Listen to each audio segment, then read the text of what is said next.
Yo, yo, yo. What's up, everybody?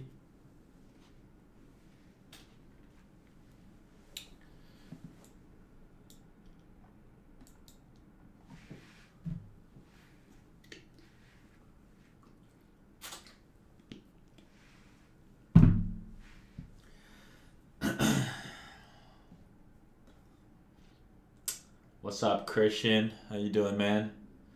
Cause, how you doing? Dixie Normus, that's a classic. How you doing, man?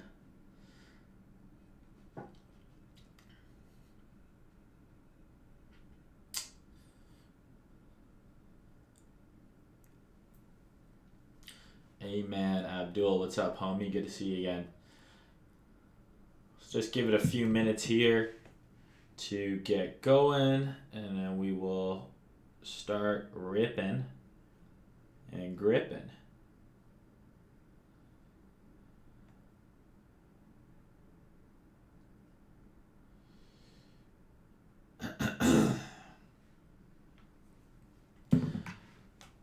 What up, Vortex? Marius, I'm just going to call you Marius because I don't even want to try and butcher your last name.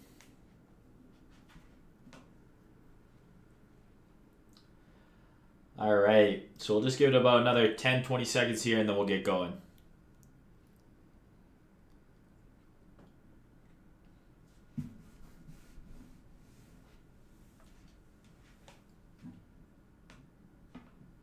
What up, Nick? How you doing, man?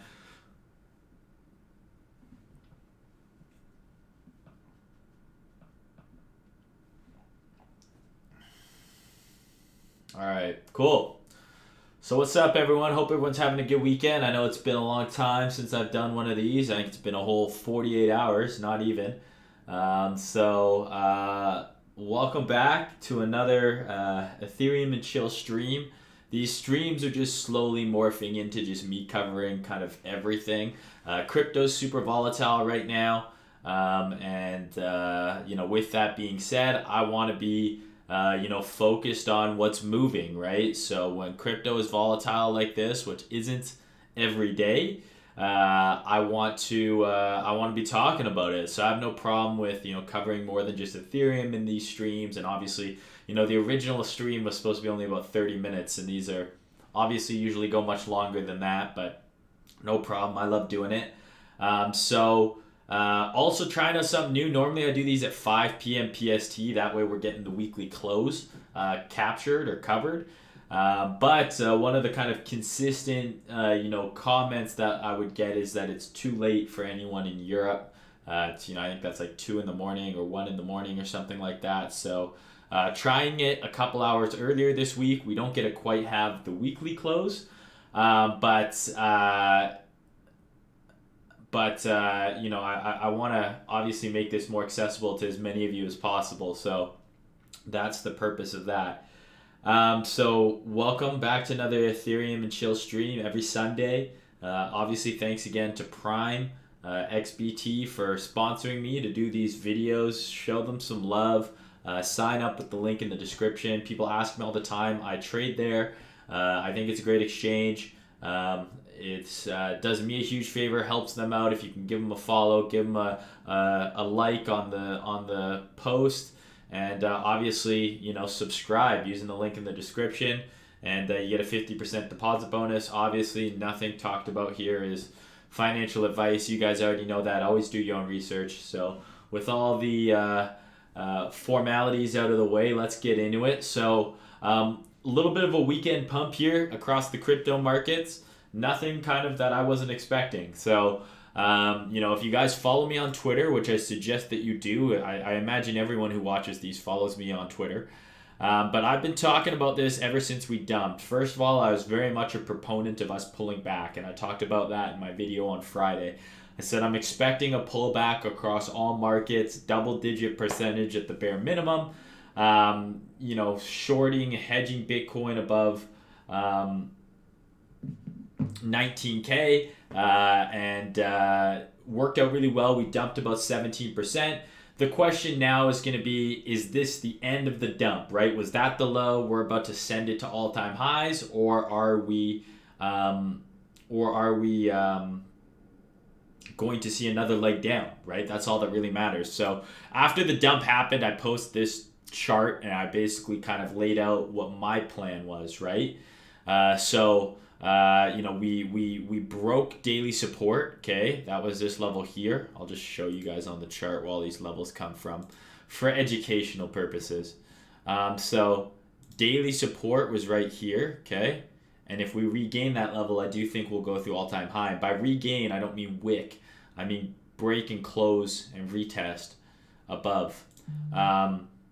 Broke market structure. There's your market structure level right there, the swing low before this next swing high.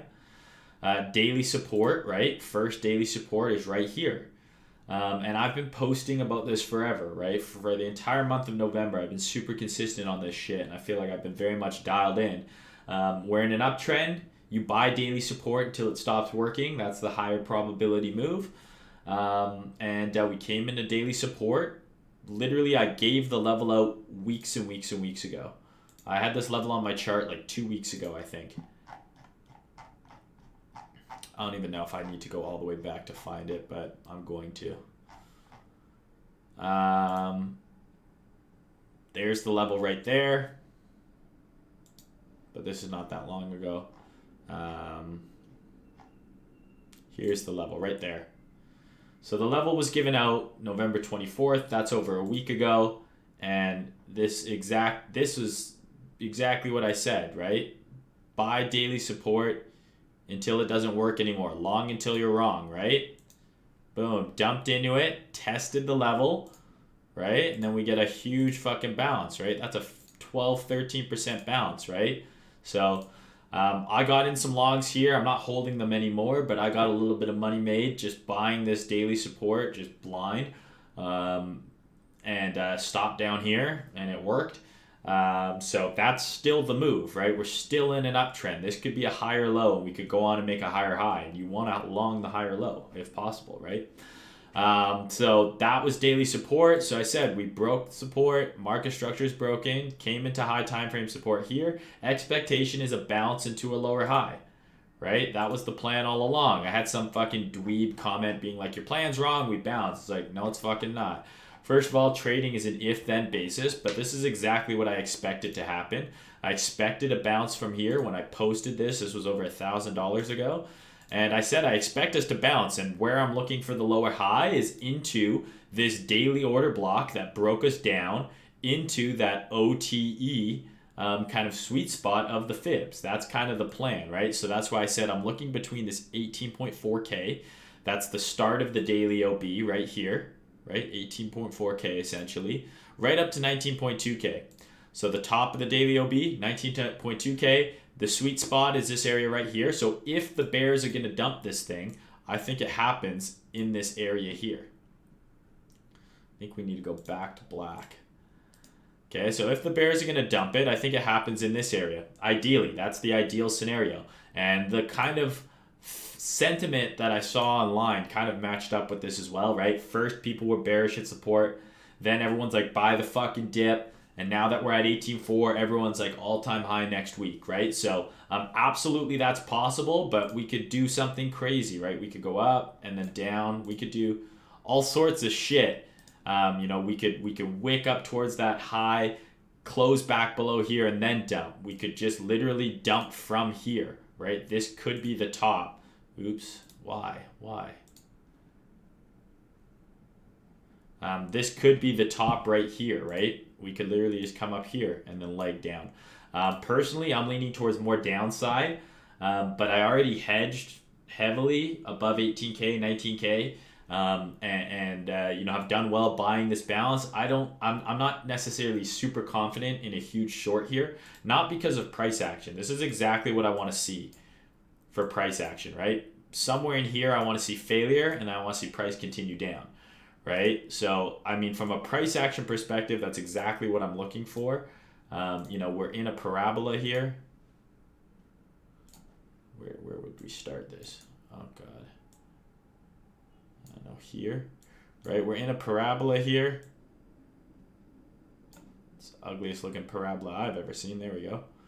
Right? Parabolic price action. The parabola is broken. Okay? we're now retesting the bearish order block, right? That broke market structure, right? That sent us down, right? So this would be a sell. This is a sell from how I trade, right? So if this isn't Bitcoin, if this is just some random chart, right, I'm selling that. The reason I'm not as confident on it and I'm not going to go as big of a short as I normally would, I'm still going to short this because this is my plan. I'm sticking to my plan. But the reason I'm not going to go as big is because, to me, right, the potential risk of being wrong here, right, is an all-time high run of Bitcoin, right? So the potential risk is an all-time high run. Right, your stop can go here, but if we come up here, I likely think we go higher. And I don't think we just peak through all-time high. I think once we do crack all-time high, we'll actually overextend. So I just don't want to be short Bitcoin, kind of out of principle, like at all-time high. But to me, this is a short every day of the week from a price action perspective, right? We're in an uptrend. We broke market structure on the daily chart. Broke market structure on the daily chart. Broke the parabola. Fuck this fucking bullshit. What the fuck? Sorry. Broke the parabola. Broke market structure. We got a bounce from the first level of high time support that we came into. Coming into the bearish order block that sent us down. This is a short by how I trade. I do think we still go lower. I could be wrong. That could have been the bottom. It is what it is. But this is exactly what I had kind of discussed last week. Before the drop, after the drop, now during the bounce, my plan remains the same. Okay? So coming into an area of interest here, just like you buy daily support, right? You buy daily support when we're going down. Well, when we make new high time frame resistance, the first test is a sell, right? The first test of this area should be a sell. We might not go like this, right? We might not do this from here. Fuck off. We might not do this, right? But there's a good chance a first test of this level gives you at least a little bit of a drop because it is legitimate resistance. Okay? So my plan remains the same. And the plan was posted on Twitter. If you want to do what I do, feel free. But I'm not going to just change my plan now that we've bounced and we're back at 18K and everyone on Twitter is telling me we're going to all-time high. For now, I'm waiting to see if this becomes an SR flip, right? If this area becomes resistance now, I expect, and it rejects, like if I see weakness in here, some sort of, long wicked candle, some sort of low time frame market structure break, right? That's going to tell me that this is now resistance, and I think we actually go much lower. So next area of interest for me, if this rejects, is 13.8K. If we regain this 18.4 level, I expect price to go much higher. So I'll be looking to get in longs, right? If we just chad through here and get a bunch of high time frame closes, H4 daily closes above here, I'm longing pullbacks again until the next potential top, right? But for now, this all lines up well with what I'm thinking. Price topped out as well right at that weekly level that I had on my chart from over here, for those of you that remember. So everything's lining up with me here that I'm okay looking for weakness here, looking for a potential short. So with that being said, or does that make sense to everyone? Like, hopefully that makes sense. I think it's pretty straightforward.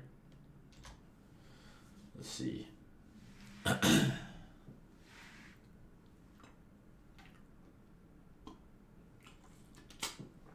F getting sent, he says.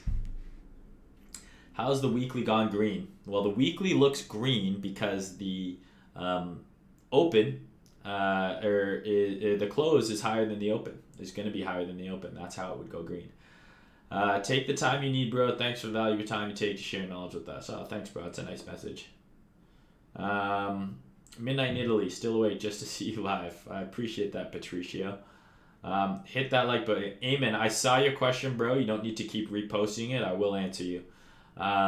Hit the like button early, fellas. Yes, likes are appreciated. What up, Trader XO, Shawan, Willie Ogui, Yo Dennis. Eth is breaking out on only volume on weekend. Should I trust the move or not? RSI is overbought. So I've said this before, right? RSI can stay overbought a lot longer than you think. I generally don't trust weekend moves in crypto. But just play level to level, man. There's no reason to say, do I trust a move? What the fuck does that mean, right? What the fuck does that mean? Do I trust this level? Do I trust this? To me, that's a stupid thing, right? I'm not saying you're stupid. I'm just saying think about that logically, right? I talked about this in my video Friday.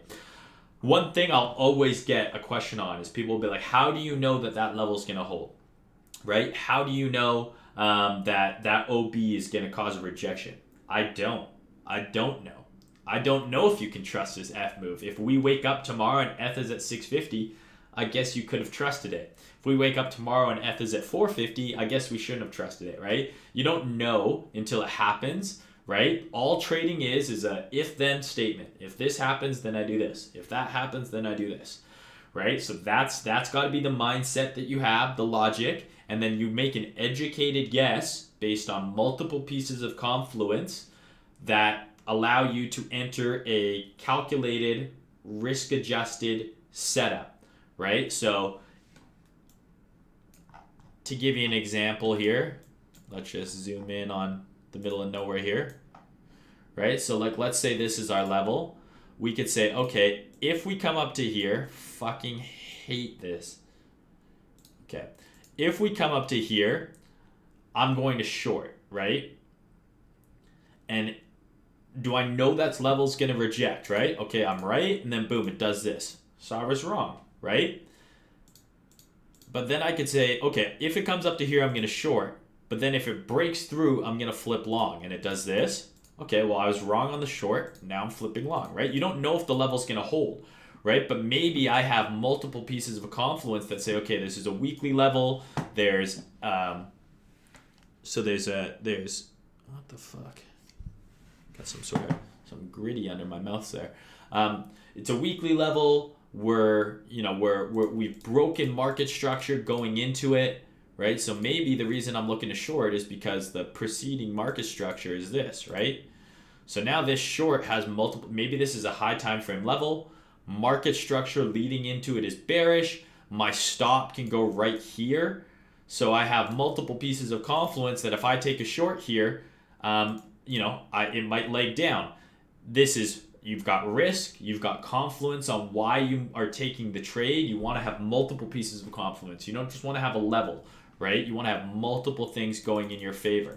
Like I do up here, right? It's not just one level. I wrote out all my confluences for you. It's not just a level, right? We broke a level, market structure broke, we come into high time frame support for a bounce, we have Fibonacci confluence, and we have a high time level. So it's multiple pieces of confluence. It's not just a level or just a fib or just this or just that. It's multiple pieces of confluence. My risk is defined, right? My risk is here, okay? My risk is at the swing high, and my target is defined, right? My target is the next daily support right around here. So all the confluences line up. There's a risk to reward that's favorable, but at the end of the day, it's an educated guess. I don't know, right? I could be wrong. The problem with Twitter, especially when you're learning, I've been trading and on Twitter long enough that I know not to take anything anyone on there says seriously, for the most part. I'm not saying everyone on Twitter sucks. I'm just saying most of the people on Twitter suck.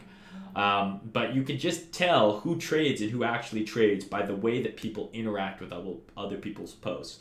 I like to shit post and shit all the time, but whenever I see someone on my comments on someone else's tweet and I'm like, well, this happened, so you were wrong, or like blah blah blah, this has to happen, I know that person's an idiot and doesn't really trade, because anyone who really trades knows that you don't actually know what's going to happen. If this nukes through here and goes to all-time high, everyone's gonna be like, man, you were wrong, you were shorting. And I'm gonna be like, okay, think what you want, I'm not wrong, right? My short was wrong, that idea got invalidated, but I had an if-then statement. If we then get through here, I'm now flipping bullish again, I'm buying back spot, I'm looking to long pullback. So I have a plan, right? So I don't care if my idea on Twitter looks right or turns out to be right. All I care about is whether or not I make money. I could give a shit about almost anything else. So, and that's how you gotta be, right? Don't let some troll on Twitter FUD you out of your idea because he's like, well, dude, we're going to all-time high. And you're like, yeah, well, I've got reason X, Y, and Z why I want to be short, right? If it lines up with your plan, if you think it's gonna work, you think that the risk is in your favor, all these things, take the fucking trade. The worst thing that can happen is you get stopped out. Use a stop, obviously, because then the worst thing can happen. The best part about trading in this sense, right, is before I even take the trade, I already know what will happen if I'm wrong. I know exactly how much money I'll lose. Obviously, there's slippage and other certain things that can happen, right? But for the most part, if I'm risking 1, 2, 3% on a trade, I know what the worst case scenario is. And if the worst case scenario is I lose a couple $1,000, but the upside is I might make 10 grand, I'm taking that bet, right? I don't even know how I got in on this tangent, but hopefully that answered your question, Eamon. Big up the ACG wear. Thanks, homie. Hello, Ledge. What up, Jadesh? When we broke 19K downwards, everyone said 16K. Then bounce, then dump hard. Now that we bounced, suddenly everyone is changing their plans to all-time high next. Funny how that works, Tanner, right? So I posted this plan. Like I said, the sentiment's lining up. Everyone's like, oh, we're going to bounce and then dump again. And then now that we've bounced and we're approaching that resistance level, people are getting euphoric again. I'm not saying that we aren't going to go higher, but again, sentiment is not enough to trade on, but it can be a piece of confluence, right? So look at crypto Twitter for the most part in a nutshell. At support, everyone says, I want to buy 16K. And then when 16K comes, everyone's bearish. Then when it bounces, everyone says, you should have bought the dip. That was the bottom, but we're going to make a lower high here, and then we're going to go lower. And then we get up to the resistance where everyone said we were going to reject, and now all of a sudden everyone's saying we're going to blow through resistance. It's like clockwork, right? It's the same shit over and over again. What up, Opium? Killer dude. Thanks, Jeff. Thanks, Vortex. 13.8 for sure. Yeah, we'll see, Shepherds. I hope so, but if I'm wrong, I'm wrong, and I'll be on the long train back through all-time high. What's up, Wasik? How you doing, man? Adding this on this level to my 19K shorts, took a bit of profits lower. Good job, bro. Nice trade. What if alts keep going higher while BTC bleeds slowly to 13K? I don't think that will happen. I think if Bitcoin dumps to 13K, which would be a $5,000 dump from here, much bigger than the dump that we just saw, I think alts will get absolutely fucking wrecked. Golfing, but I got Trader Main in the ear. Holy shit, bro. Enjoy the fucking links. Don't listen to me. 1 in 30 people on the entirety of crypto Twitter who actually make sense. Does a daily close above 19K invalidate your bearish scenario, or you need more confirmation? A daily close above 19K would pretty much invalidate any sort of bearishness that I have. I think a daily close above 18,400 would invalidate most of the bearishness that I have. Right? So, I mean, ideally, first of all, I want to see this weekly close red, right? I don't want to see this weekly close green. I want to see it close red. So if we are able to somehow in the next 30, 40 minutes, whenever the weekly closes, 30 minutes, hour and a half, I'm not sure, close up here, that would be quite bullish. But anyways, let's talk about Ethereum right now. So Ethereum, right? So I gave this area on Twitter as well, right, as resistance. Basically, this was the first area that I had watched on Ethereum, was here. And on multiple of my Eth and Chill streams, I essentially said once we close through here and get through here, right, on the daily, right, boom, right there, I said we're going to 620 is what I said. And that's exactly what happened. So once we close through here on the daily, right, we ran all these highs, we came all the way up to 620, top of that order block, rejected, and now we're fighting back into it. So first candle gave a little rejection.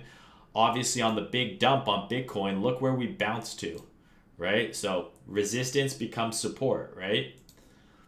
All the way up to 620, rejected, boom, pinged right into that 486 level. Why is that not lining up here? There we go. Right, pinged right into our 486 level, so resistance here, resistance becomes support here. So that would have been your same buy. Buying Bitcoin at 16K was buying Ethereum here at 46, right? You buy support. You got that little order block there as well, right? Gave you a very nice bump. So now the question is, right, are we going to do one of these, or are we going to continue higher? So to me, Ethereum is at a key level here. I'm interested to see where we close the weekly relative to this 569 level. If we close the daily above here, something to watch, but really 620 is my line in the sand. So to me, this is a guessing game. What happens in here? Below here, we go back down here, and ultimately I think we go lower, right? If we lose this 570 level, let's call it, and reject here, I ultimately think that we're going to be buying Ethereum back in the 300s and potentially lower. If we close within the range of this weekly candle, I expect sideways and maybe leaning towards up, but I expect I don't have a clear directional bias there. Clear directional bias if we stay below here, and clear directional bias if we get above here. So I don't need to catch this part of the move, right? And here's the reason why. So there's an 8% range here. If we're closing below here, I think we go to here and much lower. That's 15%. And then ultimately, I think we go much lower. So I'm going to get a 20 or 30% move to the downside if we stay below here. So I don't care if I miss the absolute pico top short. And same goes for the upside. I have a clear directional bias towards higher prices on Ethereum if we're able to get above 620. So I don't need to worry about getting long. If you didn't long 486 here, I don't need to long into resistance. I would rather wait for some confirmation, right? Same with Bitcoin. If you didn't long 16K, why long into resistance right now? We might go from 18.4 to all-time high, right? But you're longing into resistance. If you didn't long 16K, wait for a better setup, right? Same goes here. If you didn't long this pullback here, right, wait for a better setup. And again, I have clear directional bias if we reject here, clear directional bias if we can clear here. If we clear this 1620 level, I think we go to 800. So I don't need to I didn't long here, and I'm not going to long into resistance. I'll long once we get through 620 because I think we go much higher, right? So if there's going to be a big move, I just want to catch the meat of it. I don't need to catch the whole thing. And to me, there's no really well-defined long setup here on Ethereum. The long setup was here, right? If we're going to get through this level,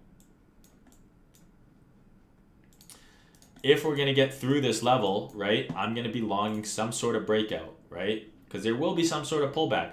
Now, you might say, okay, but what if it just closes with a huge green candle through? What do you do? Right? What do you do?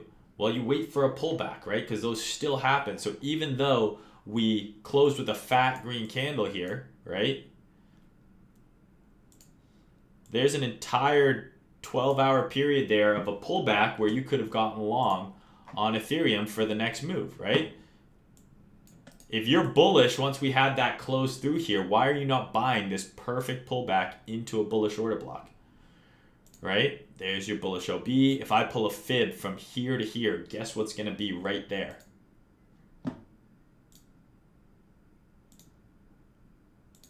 Right? Boom. Right into your sweet spot, right into the order block. So there's your trigger. So yeah, you didn't long that. It didn't retest the level perfectly, but that's trading, right? And then it ended up coming and testing the level anyways, right? So maybe you say, okay, I'm bullish on Ethereum once it breaks this zone.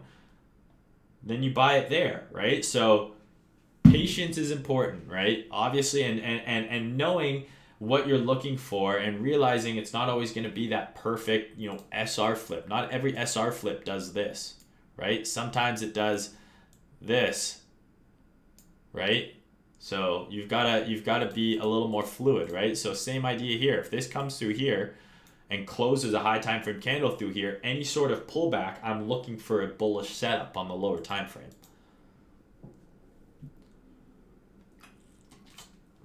So I think pretty clear plan on Ethereum as well.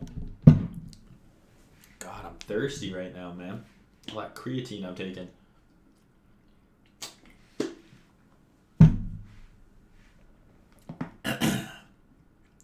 Very nicely respecting the levels that I'm paying attention to. And now it's just a waiting game, right? There's weekly close coming up here. There's no setup for me here right now. So I'm not going to rush into something. There's no setup for me here. If you longed Ethereum here, this is where you take some off, right? If you longed here, this is where you start to de-risk a little bit. If you're holding the moon bag, fucking hold the moon bag, bro. Do you. But if I'm longing daily support, my target is daily resistance, right? So we'll wait and see what happens. I do like how this candle is looking so far, but again, just like like Bitcoin, right? If it's going to top, it will likely happen in this area. You know, the 3-day chart looks a little ugly. Not the best looking 3-day chart. Weekly chart still looks okay. But to me, pretty straightforward, right? I know if we get through 620, that we're going to 800. So why rush to long now into resistance? If I can catch this, I'm okay missing the first couple percent.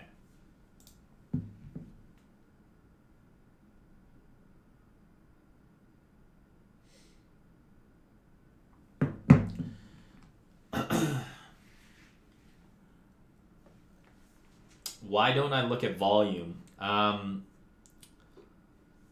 think there's value in looking at volume. I know people who have entire strategies based around volume. They use things like the VWAP, and they use things like, looking at the tensor charts, and they fucking have all this sorts of, volume analysis shit going on, looking for high volume nodes, gaps and shit.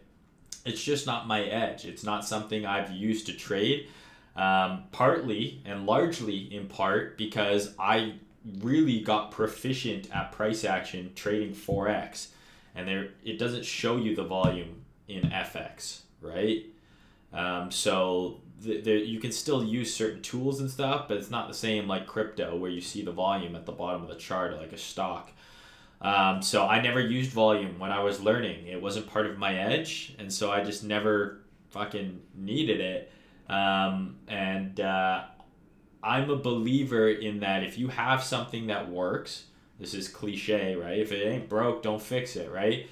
So if you have a system that's working for you and that you're iterating on and improving, stick with it. The problem I see most people who are learning to trade make, and I'm guilty of this too, is you're doing price action and then you see someone using Ichimoku and you're like, I'm going to do that now.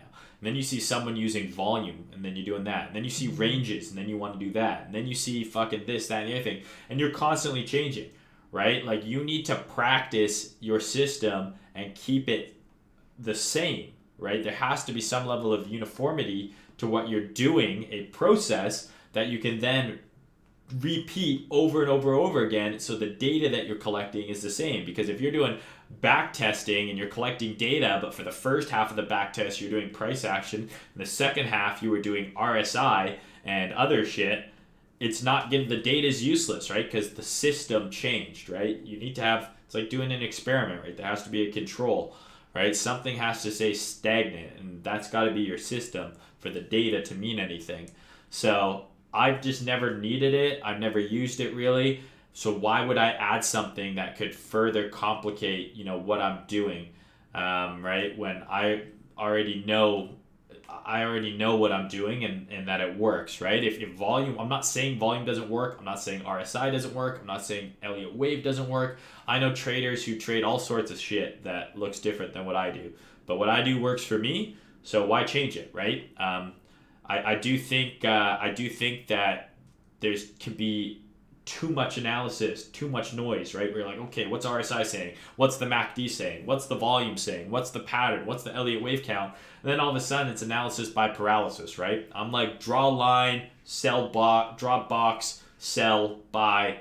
I like it simple. That's why I got into price action, right? Another thing as well is that if you use things like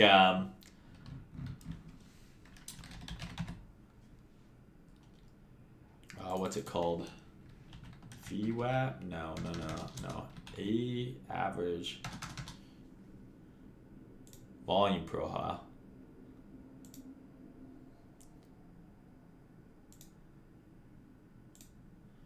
If I do like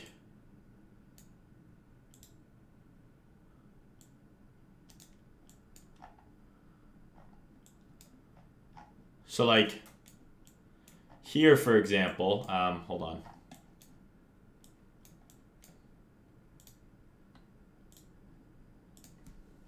Just gonna delete this for a sec. Gonna hide this.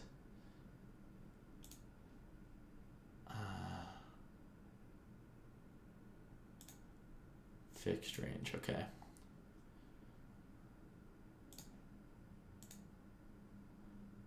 Right, like this is not even what I want to show. I did that wrong. This is the one. For example, I don't need this on to know that there's a lot of volume transacting through here, right? We're going sideways. We're accumulating or we're distributing. So I know that there's going to be high volume there. To me, that is kind of redundant and it does nothing for my trading, right? Same idea here. The fact that this is a high volume node and the average, the mean line is right there is pretty obvious to me. We're going sideways. So, I'm sure some people use it and use it way better, than I can, or use it. I know guys who trade completely on volume profile and shit like that alone. That's awesome, but I don't need to overcomplicate my system. How do you go about re-entering spot positions upon invalidation? Market buy? I try to never market buy, but if I think that I'm wrong and that we're really going to rip, like I'm not afraid to punt a market buy, but I like to try and limit in, right? So if I'm wrong, let's say I've sold all my Ethereum, right? I'm going to, start setting orders, on the retest here and looking to get in on any sort of pullback. But yeah, you can market buy, right? If we just close like a Chad through here, any sort of dip, just smash in if you want.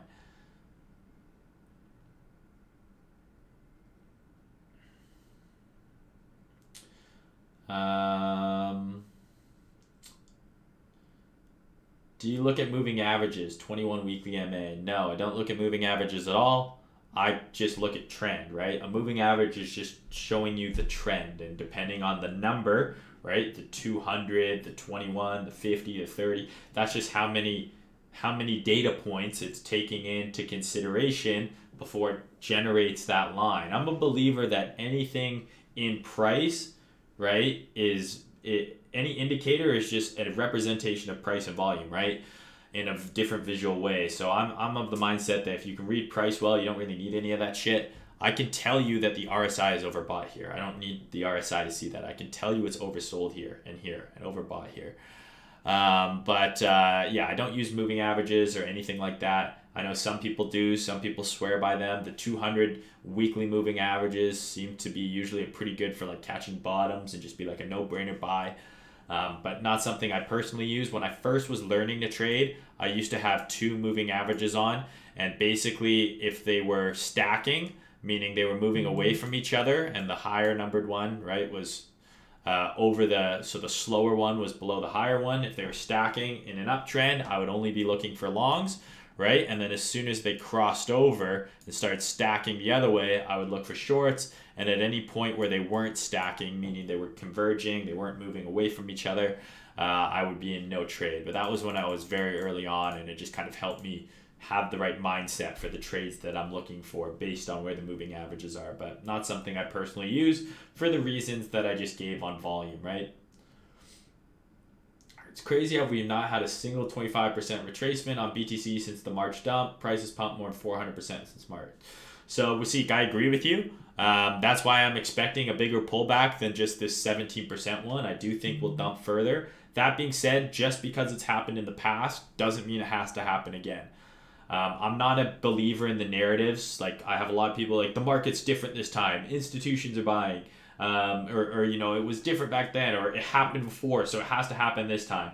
The market moves, in my opinion, efficiently. The efficient market theory is that it's going to fuck up as many people as it can all the time. That's always the goal. So if the goal is to fuck up people more by sending it down more, that is what will happen. I don't care if institutions are buying. That's not going to change that. But that being said, I am leaning towards a bigger pullback, but not because it's happened before, right? I think the fact that it's happened before can be nice confluence that, hey, it's happened before and it didn't ruin the uptrend, right? Like this didn't end the bull market, right? But it doesn't mean it has to happen again, right? Just because it's happened before, it doesn't have to happen again. But history often does rhyme, right? History does tend to repeat itself. So I'm not opposed to, a bigger correction before higher. But again, anything's possible. Just trade it level to level, and then who gives a shit? We got the real Slim Shady day. Will you please stand up? Happy Sunday, brother. Thanks, Dom. Appreciate you, bro. Gotten long at 506. Easy. Nice entry, bro. The SR flip is a very important thing to say, bro. Sometimes it doesn't test the support. Exactly, right? SR flip can be that. SR flip can also be this, right? So it's not always going to be that picture perfect. If it was like this every time, all of us would be rich. Much richer than we are. Just caught up using 2x and now 1x is a trip. I'm talking too slow for you. What is the longest trend? The longest you tend to hold a leverage position? That question is relative to time frame. If I'm executing the trade on the 15-minute chart, right, I might be holding it for minutes to hours to a day, right? But it all depends, right? If my analysis is based on the H4 or the daily, and then I'm entering based on the 15-minute, just because my entry is on the 15-minute, my analysis might be on the daily chart or the H4 chart, and I'm just entering on the 15-minute to get a very refined entry. That means that I don't just, let's say I longed here, right, on the 15-minute, right, pull back into a bullish order block within daily support, right? So my target now is going to be daily resistance. So you don't just take profit at the first 15-minute resistance, because just because I entered on the 15-minute, it doesn't mean my target has to be on the 15-minute, right? My target is on the daily, perhaps, right? So it's all relative to time frame. If my analysis is on the hourly, and my target is based on the hourly, I'm probably going to be in and out very quickly. If my target is on the daily, the weekly, the H4, I can be in that trade for a very long time. So it's all relative to time frame. But just because you enter a trade on the low time frame, it does not mean that your target has to be based on the low time frame. You can use the low time frame to get a very tight entry on high time frame analysis, right? Because let's say my plan is to long here, right? Well, the daily risk for me, if I'm taking a long on this daily buy here, my risk is probably down here. That's a pretty wide stop, right? But I could say, okay, well, my entry is here and my target's here. My stop is here on the daily. That's still, that's a little over 2-to-1 risk reward right there. Okay? But if I'm going to have the same entry, but I'm refining it to the 15-minute, my target is still here, but my entry is refined to the 15-minute. So we hit daily support, and rather than just market buying, I say, okay, here's bullish market structure on the 15-minute now. I'm now going to look to buy a pullback right in the sweet spot into a bullish order block. Okay, boom, boom, boom. All those things line up. My target, or my risk is now here. My entry is here. And my target is, and my entry is here. Now my target is all of a sudden a 10R, right? So way tighter entry, way tighter risk, but my target is still based on that daily analysis. I'm just able to dial in my entry because it's on the 15-minute, right? So this entry is a 15-minute entry, but the analysis is based on daily support, daily resistance for target, right? So that 2.5R can become a 10R trade.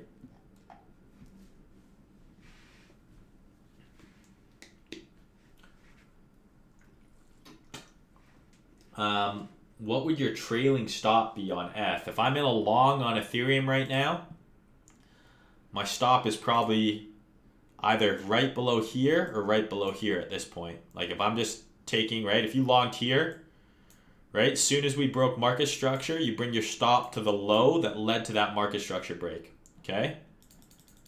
Same thing here, right? So next break in market structure was here. Technically, this is the low, but you could leave it here. We broke market structure again. This is now the low that broke market structure, so you could trail your stop up like that if you like. I would say at the very least, your stop should be here, right? Tighter is here, obviously, but we could do this, right? But if we lose this low, we're going much lower in my opinion, right? Because this low is basically just this SR flip right here, right? So if we lose this low, we're going to crash. So if you got in somewhere down here, your stop should be up here. Don't give back all of your trade. Or just take some profit off the table, right?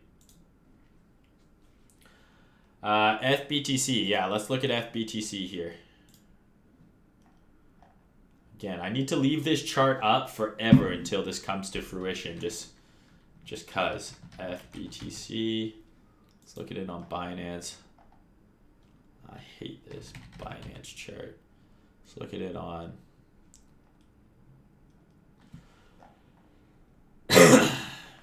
COVID.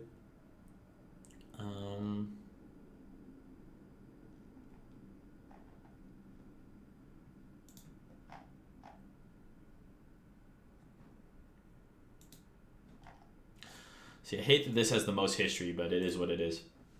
We'll look at FBTC now. Excuse me, my goodness. It is called Ethereum and chill, right? OBV leads price. Okay. Well, that's nice. IRS hates Americans. Yeah, the CRA hates Canadians too. That's a big subscribe for me. This man's spitting facts. Thank you. It's time. Don't increase your noise before you got a signal. Thinking the same thing. Or might just as well go trade from a ghost box. Did you learn from ICT? Yes, ICT is one of my mentors. Visible range. Yes, it's better to keep it simple. Too much indicator strategy can lead to confusion. Yes. We all agree. Okay, let's look at FBTC and I'll read the rest of these comments.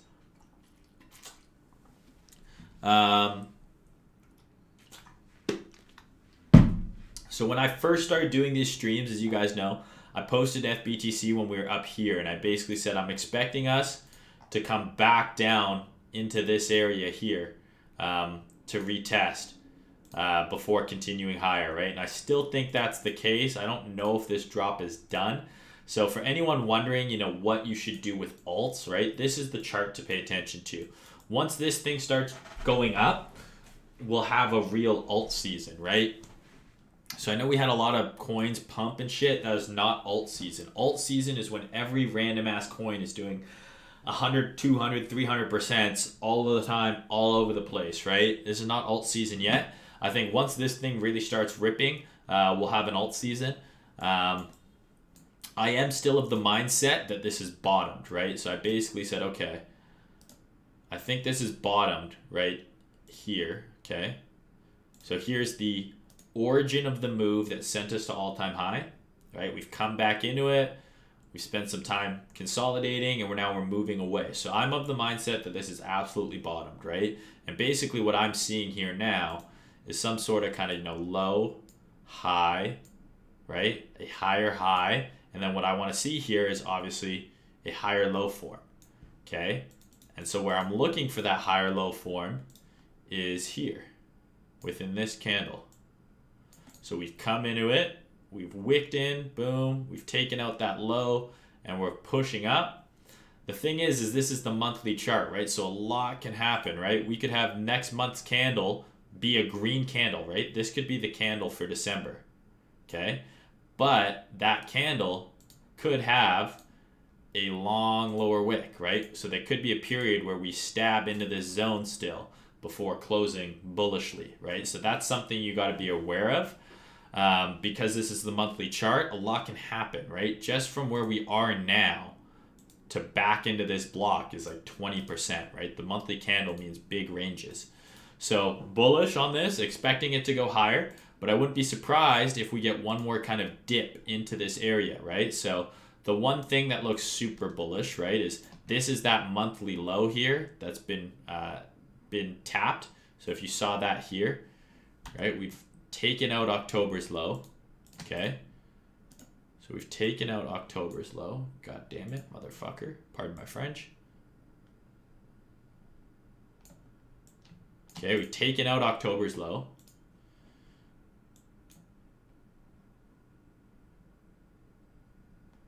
and closed above, and we're seeing a nice bullish reaction, right? So all of that bodes well. You can then refine this monthly order block to this one on the weekly,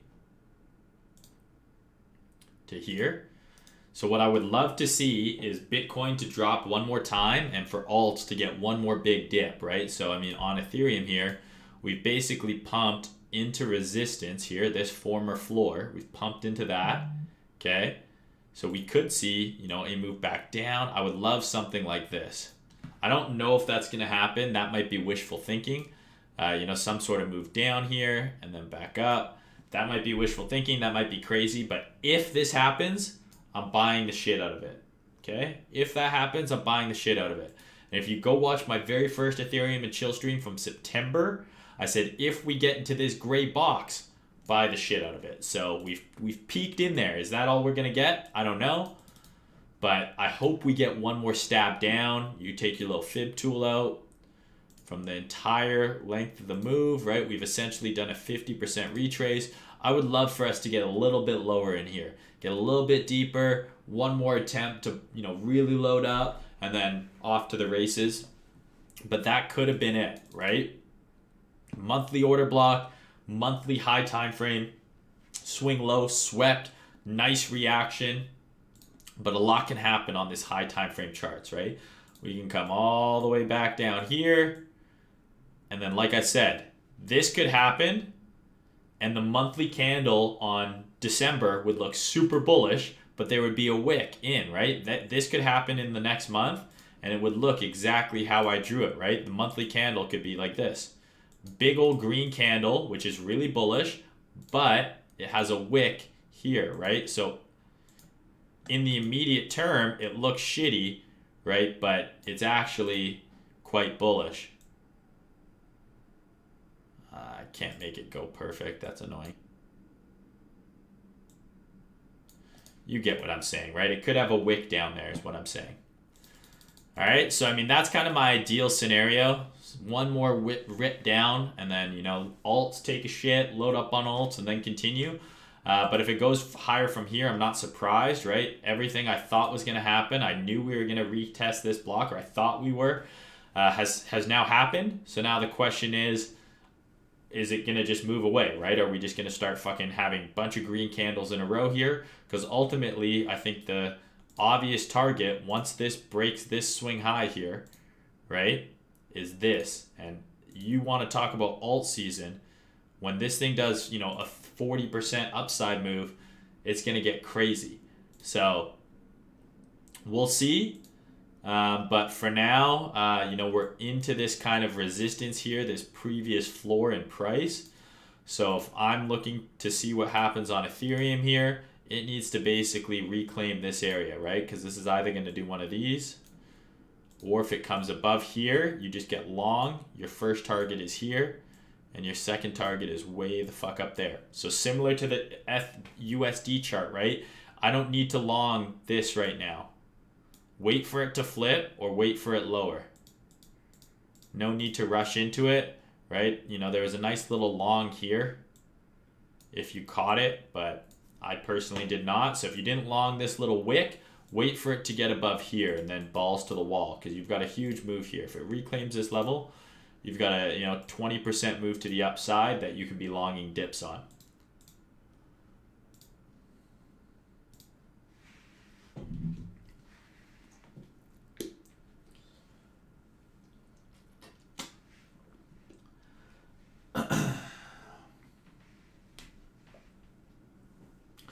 Weekly VWAP was retested all the way up on this recent rally. It cannot be discounted at all.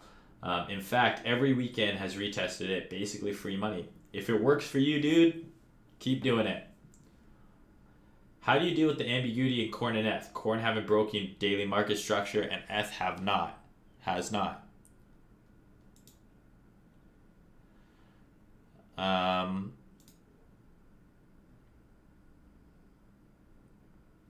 So for me, there's a few ways to look at it. The way that you have to think about it, right, is you've got to trade the chart, analyze the chart that you're trading, right? So if you're trading Ethereum, Ethereum is not broken daily market structure. Now it's broken H4 market structure, right? Here's your H4. I guess this is even H4 market structure. So it's clearly broken market structure on the H4. And what you've got to remember is it will break market structure on the low time frame first, right? Market structure is going to break on the 15-minute, the hourly, and the H4 before it breaks on the daily, right? So that's something to consider. The other thing to consider is trading the chart, analyzing the chart you're trading. If you're trading F, trade F, or chart F, and it has not broken daily market structure. If you're trading Bitcoin, focus on Bitcoin. Bitcoin is the leader in the market. So if Bitcoin crashes, I don't care that this hasn't broken daily market structure. It will, right? But you need to analyze the chart that you're actually trading. And so if I'm looking at Ethereum, yes, it has not broken daily market structure, but it's broken H4 market structure here, here, here, and here. So it's definitely broken H4 market structure on this dump. This is going to be the order block of interest to me. This is the order block that generated the move down, and we're coming into it right now, right? So yes, it hasn't broken market structure, but if I'm just trading F, this is the area that I'm watching for a rejection, right where we are effectively right now. So we just did the weekly just close. Let's see. Yeah, weekly candle just closed. So let's look here. Weekly candle closed above 569. So it closed above our level of interest here. God, I wish I didn't have these little fucking things on. Go away, go away. Okay. So weekly candle closed decently strong here on Ethereum. Closed above our level. We're still within the range of this candle, right? So right now it's a do nothing for me. Unless you're looking to short here, right? But this is not a long zone. This is a short, look for a short zone or a sit on your hands zone, right? So we're either going to reject here, right? Or if we just keep trading up, I'm getting long above 620 because we're going 800. Looking at Bitcoin, where did it close the weekly?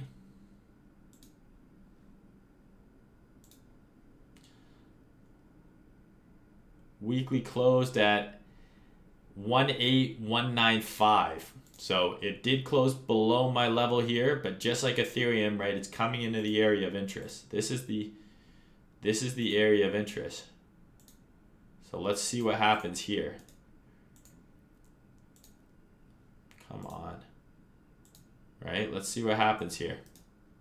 Coming right into the 0.62 fib, probably has another push up. So let's see. But no need to guess, right? Just play the chart. No need to rush into a position if you're not in one here, in my opinion. But yeah, analyze the chart of the asset that you're trading and stick with that, right? So just because F hasn't broken daily market structure and Bitcoin has, to me that doesn't really mean anything.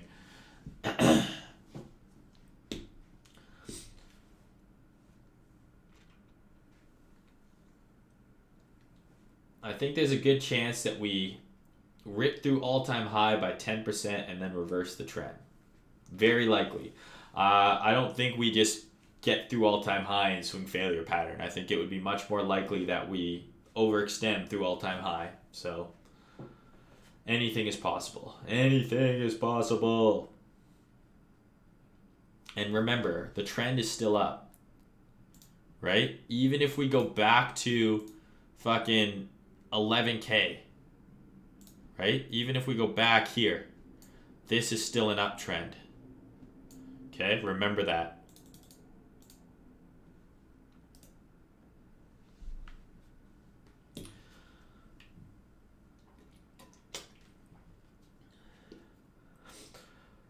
What about a drop to 17.1 to 16.9 and then all-time high? I mean, it's possible. We just did that, though, right? We just dropped to 17.1. What is this? That was the drop. So that could have been it. That could have been it. Like you're saying like this. I think it's much more likely that if we reject here, we take out this low than we do this, if that's what you're asking.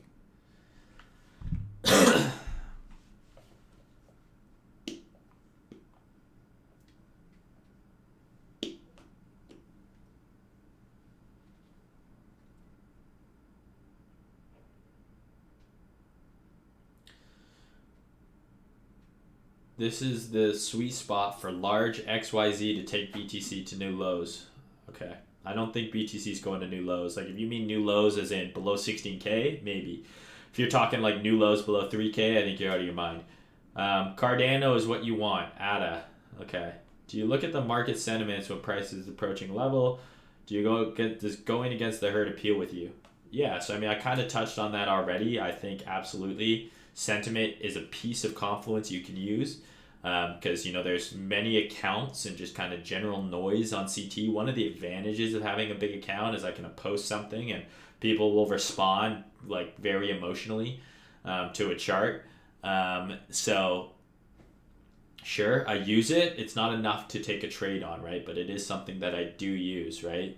You know, look at the sentiment on Twitter right when we got here. Everyone started pulling out their low targets. Everyone, right? That's the thing, is people will just tweet new shit to bury old shit, right? They'll be like, oh, I don't think this drops over. I saw several big accounts, right? Who are all-time high here. We're going to all-time high and beyond. This rally's not over. And then we dump, and they go, dump was expected, right? And then they go, I don't think this is over. We go lower. And then they're posting here. Oh, looks like we're going back to all-time high, right? So just find those accounts, add them to a private list, and then there's your sentiment check, right? Check those people who are telling you we're going to go lower here, and then check the people who said we're going to all-time high here, and check the people who say we're going to all-time high here. I mean, maybe we do, right? But just people who are bearish at support, bullish at resistance, make a list of those people, and that can be an extra piece of confluence. But I think it's way more important to learn how to trade, learn how to use the charts, than it is to try and read people. BTC 4-hour breaker SFP thoughts. Are you talking about this?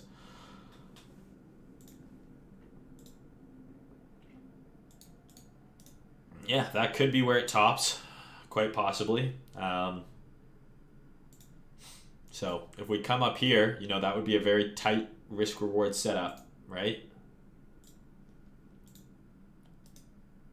Stop there, enter there. That could be a tight setup. That's within my range, right? My range is, you know, kind of 18.4 to 19.1, 19.2. So that's within the range because that breaker is within the daily bearish order block, right? So yeah, it's an area.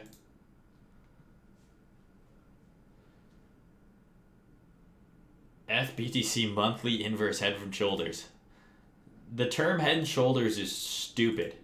All that a pattern is market structure, right? So you're like, okay, head and shoulders, right? This is irrelevant to me, okay? All I see here is a low, a high, and then based on market structure, I'm looking for a higher low to form within support. So it ends up looking like a head and shoulders, but every pattern is just market structure, right? Like what is a falling wedge, right? It's lower highs and lower lows. It's a downtrend. And then they go, oh, but when you break out of a falling wedge, that's bullish. Well, that's just because you broke market structure. So you were in a downtrend and now you've made a new high. So now you switch to looking for a higher low. And they're like, oh, well, broadening falling wedge leads to a breakout. It's just market structure, right? It's just market structure. Rising wedge is just higher highs and higher lows, and then boom, it breaks a blow. Now it's reversed market structure. It's all fucking market structure. Every single pattern is market structure. Every single one is just a description of market structure in a way that I think is easier for people to understand. Right? Like a diamond top. Stupidest fucking thing I ever heard. It's just market structure.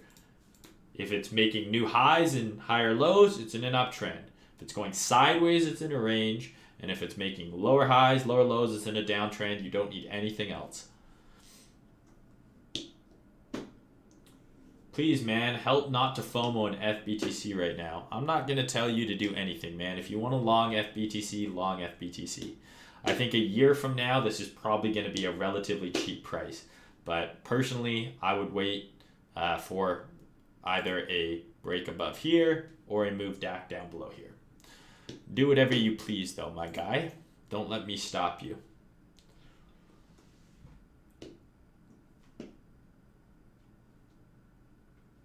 Link, chain link. Sure, I'll chart link.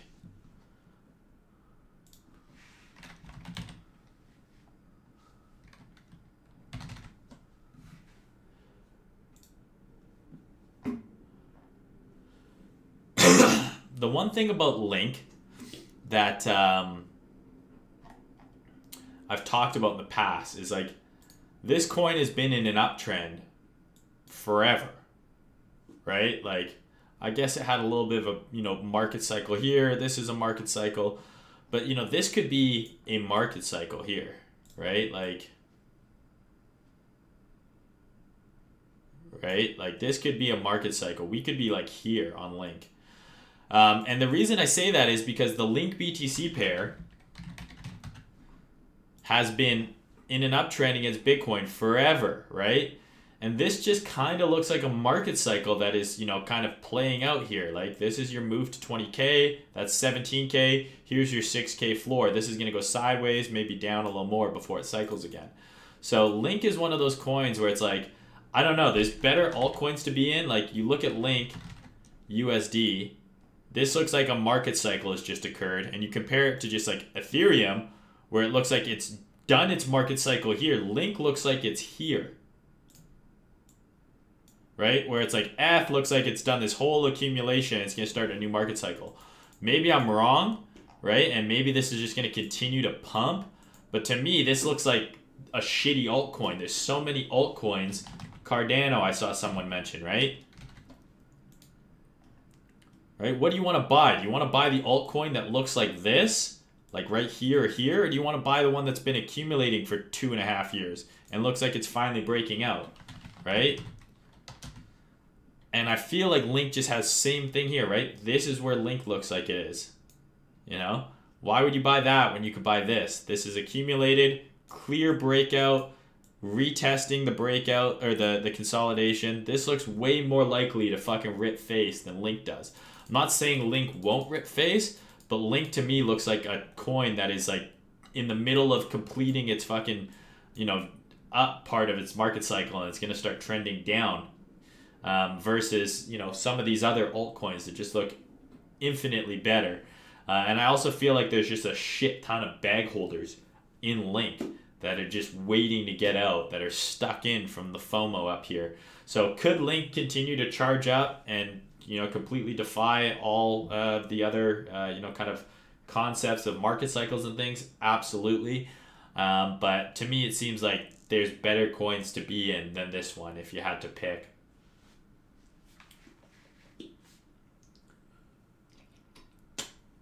What helped you being patient? Lots of practice, losing a lot of money, doing stupid shit like FOMOing and entering and exiting trades early.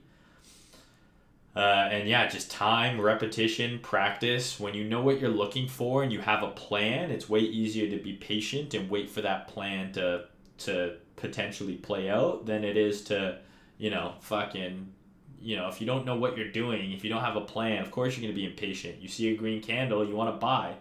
That's part of the reason why I have my candles as white and black. Not just for the aesthetic, but literally for the mental part of it, where you see a green candle, your monkey brain is like, I better buy. You see a red candle, your monkey brain is like, I better short. So it kind of, the black and white kind of removes a little bit of that emotional aspect, and then having a plan. If you have a plan, you don't have to stress as much, right? You'll be chilling. If this happens, I do this. If that happens, I do this. What do you got to worry about now, right? Whereas if you don't know what you're doing, you don't have a plan, that's when you react emotionally. That's when you FOMO, right? Another thing I used to do when I first started trading was I would enter my trade, stop, entry, target. I'm all in. I have all my orders in for take profit for my stop, and I wouldn't touch it.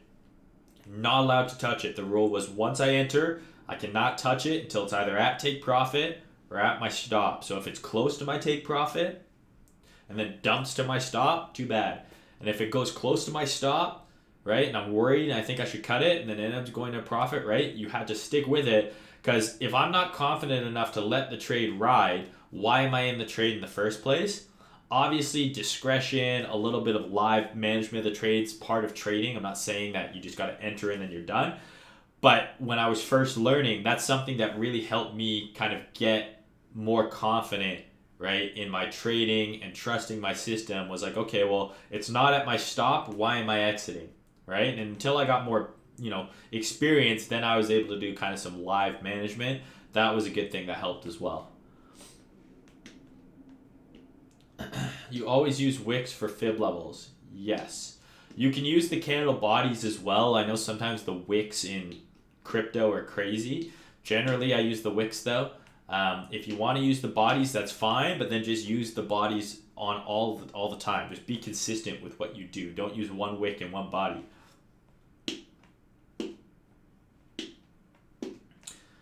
F preparing the launch codes. 13.8K I agree on. Ether link removing what BTC stalls.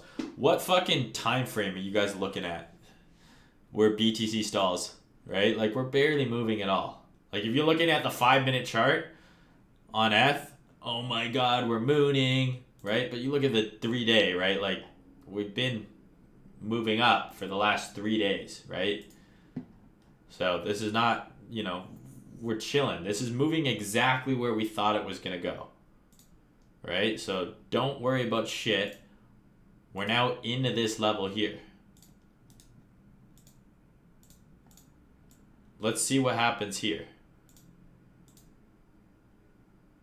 Okay, let's see what happens here. Same thing on Bitcoin, right? We're coming into the area of interest here. This is our entire area of interest in here.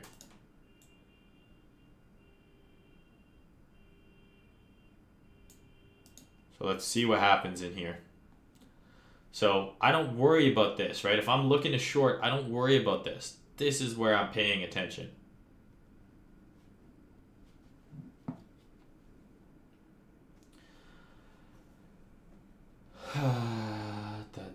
The pump is fake FOMO. Perhaps CME gappers a disbelief. Basically, what I want to happen is I want Bitcoin to leg down again, and I want it to get low enough that everyone starts screaming about the CME gap at $9,600 or whatever it is, and then it come very close to like 11K, 12K, and then just fucking moon. That would be funny.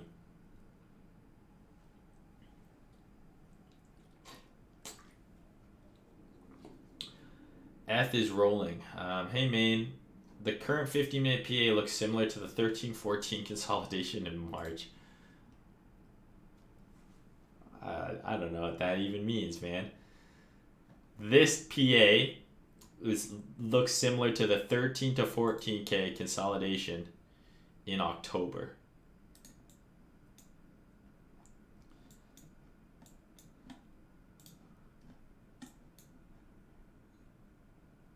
So you're saying this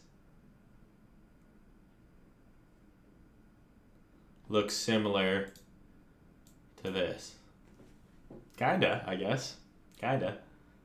I think the difference, right, is leading into this, right, because you're saying it looks similar to this, right, is this, right? Whereas here, you're looking at the 15-minute chart coming into resistance, right? Whereas this just broke a high. But maybe, kinda.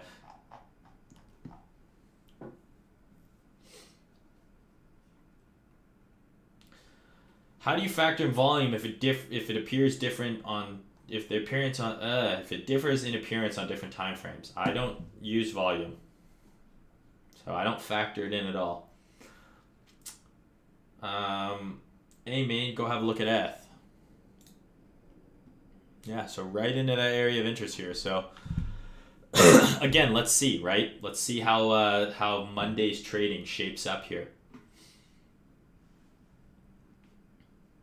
Let's see. But yeah, this looks strong, right? Like, this looks strong, right? But you know what else looked really strong before it fucking completely went the other way? Was this. Everyone was getting FOMO to short here. Comes into support, rips the other way. Everyone getting FOMO to long here. Comes into resistance. I'm not saying it's going to do this, right? But if this is going to continue higher, you're way better off waiting for it to break and retest a level or to pull back a bit and get long. Why would you long this, right? Yes, you could long here and it might go like that, but you're way more likely, and it's a way higher probability move where if you think it's bullish, to wait for something like this and long it here, right? Because you don't want to be the person who longs this shit, right, before it turns the other way.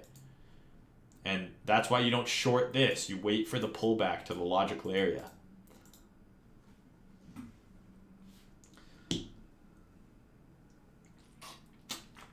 All the levels that I said price was going to go to, I put in charts on Twitter over 4 or 5 days ago when these dumps first happened. I said, we're going to pull back to these levels. That's expected. And notice just within the hour and a half that we've been doing this video, how the sentiment has gotten more excited now that we are at those levels. That's what I'm saying, right? People are starting to get super bullish. Check it out. The rocket's loading, right? Right into resistance. I'm not saying that we don't continue to pump. I'm just saying look at human emotion, human nature, how funny it is, right? When you're looking at these charts. When I said at the start of the stream, $10 go on F, I said this is where I'm interested. And when I said a week ago on Bitcoin, this is where I'm interested. And now we're here and everyone's like, oh my God, we're almost back at 600. It's like, yeah, this is what we were expecting, boys and girls. Mostly boys. Because I don't think any girls are watching. About the 4-hour candle on the 23rd of November for a breaker before the push. Yeah, I think I found that candle. Laugh my ass off. Thanks, man. I don't see any indicators on your charts. Are you just a price action trader or you keep it tidy for the streams? Yeah, I am a price action trader. I don't use any indicators. The only indicators I use are the ones from InSilico. So that's Flood's thing. Flood works with InSilico. I'm actually going to be doing an educational video on these indicators. It's like a trading suite. That's the only thing I use, but I am a price action trader 99% of the time.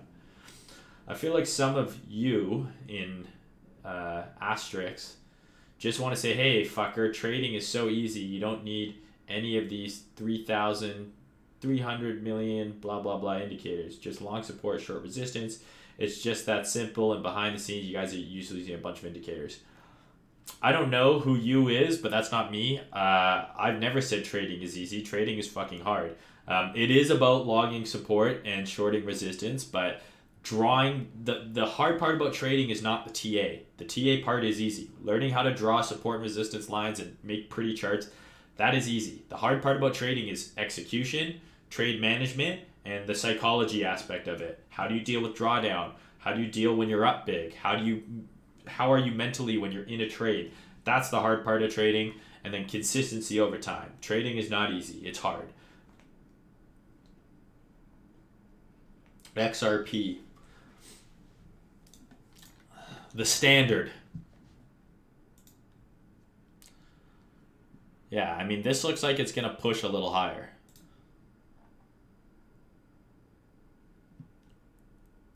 So, I mean, again, right? Daily support. Come right into it, right? Could have just banged along there. I'm not saying I would have, right? But daily support here, what do you got here? Right? This is basically a breaker. You could have longed any of this, right? But XRP, I think, is going to come up to here. If I had to guess. It's in resistance now, right? Like this is resistance here. But I think it comes up here, and then we decide if we're going to dump or if we're going to push higher.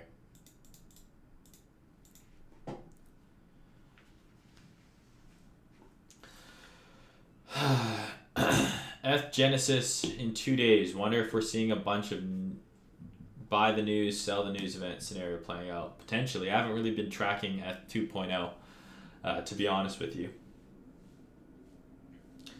Are you in a trade on F? Sorry, just tuned in. No, I am not in a trade.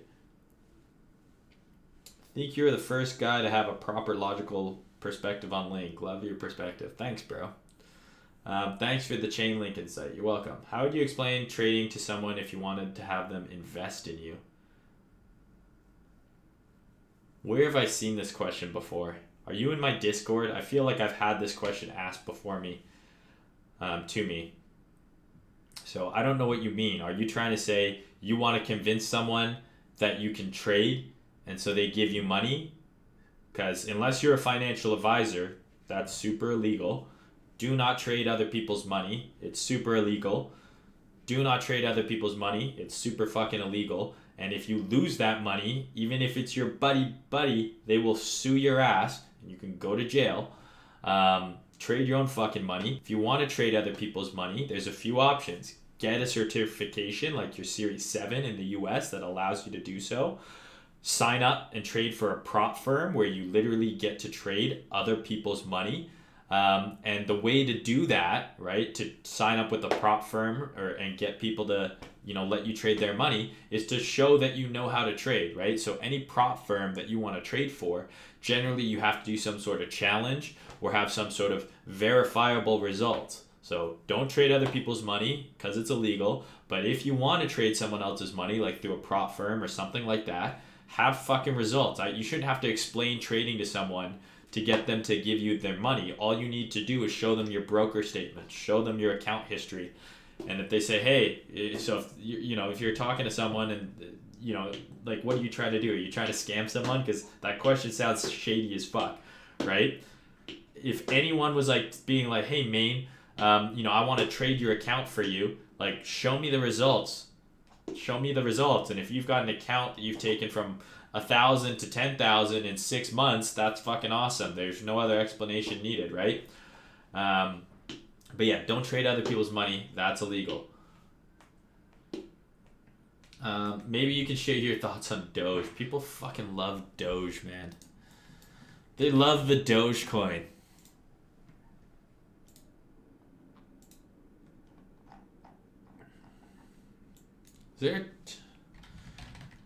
Is there an exchange where this doesn't look like dog shit? Is this the one? Okay. So, I mean, this looks, first of all, like horse shit.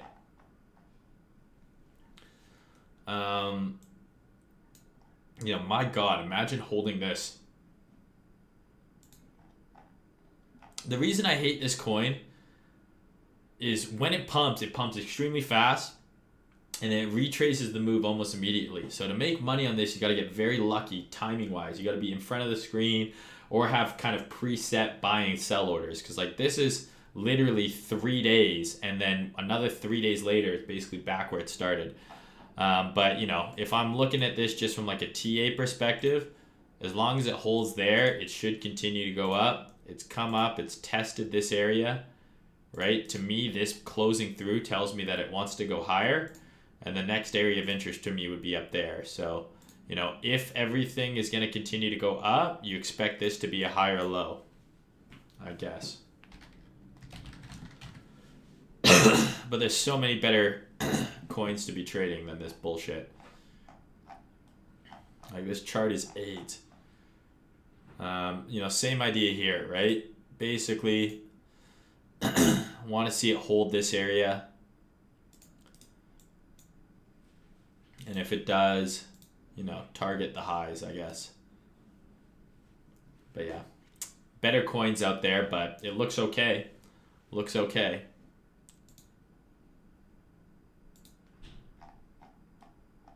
Look at this, 15-minute doji, nuke it. I'm just kidding.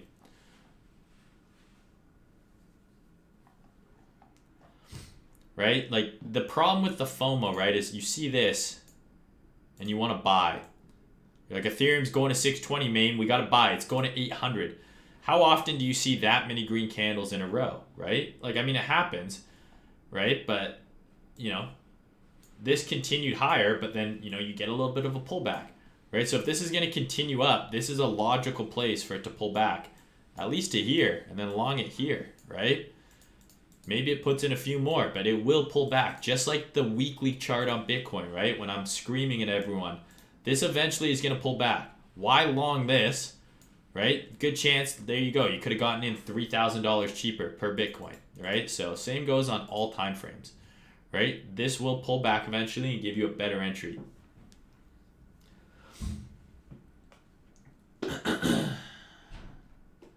Do you trade stocks, main, or just crypto and FX? I trade stocks a little bit. I'll do some options stuff, and I also trade a little bit of the S&P and the NASDAQ. I bought the 546 breakdown. Well, I mean, if you're still holding, you're up $40 per Ethereum right now, so you're doing fine. Yo, who is having a dislike battle with me? Jesse, are you the fucker who always is disliking my videos, you piece of shit? I'll ban you forever. Fuck you. Hey, man, how exactly do you put your stop or entry? Will you market buy when price goes in an area that you're looking? Generally, I like to enter with limit orders.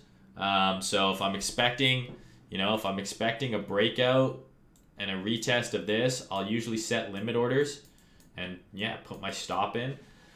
I generally like to do limit orders, but if it's happening fast, if it's low time frame, if I'm a little late, like let's say it's retested and it's reacted already, I might market buy.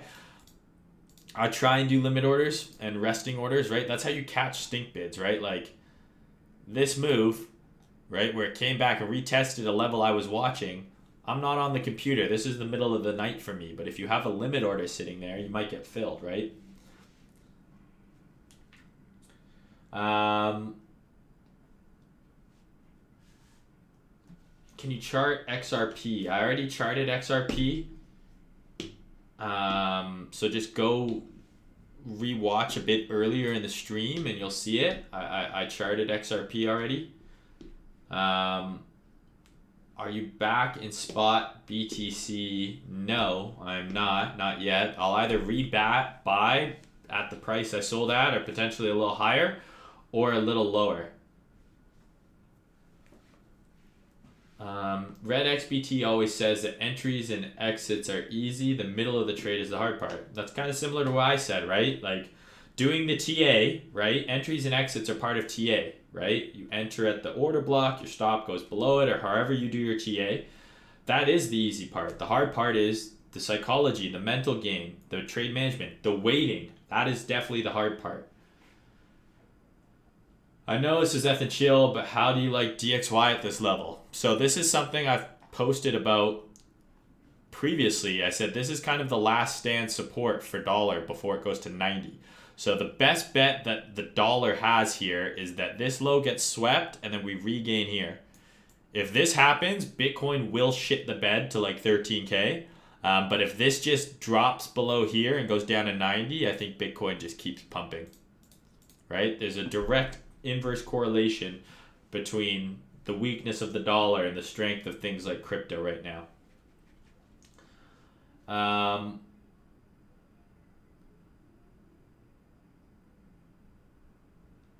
Thanks. ICX BTC just had a higher low on the weekly daily. First time since pump since 2020. Let's take a look.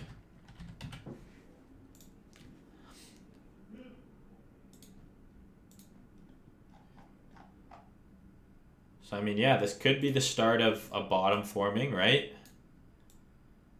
I don't know. I wouldn't touch this personally. This looks like garbage. I also don't know if this project's even alive or anything like that.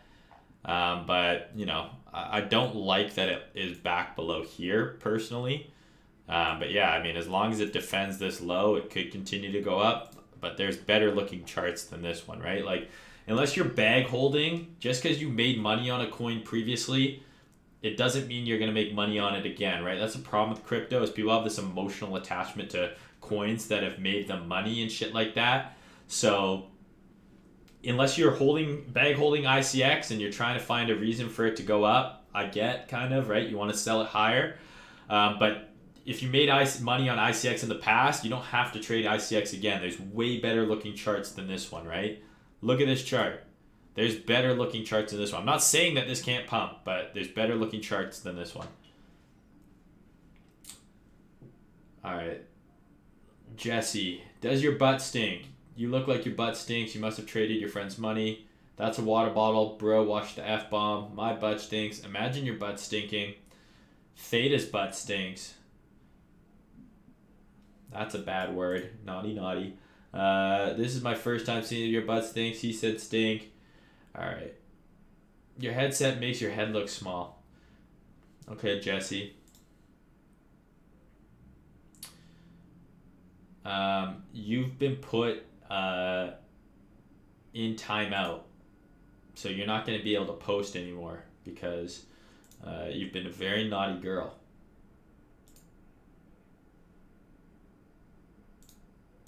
See, and the beauty about 2020 is I can just report you for hate speech. Okay.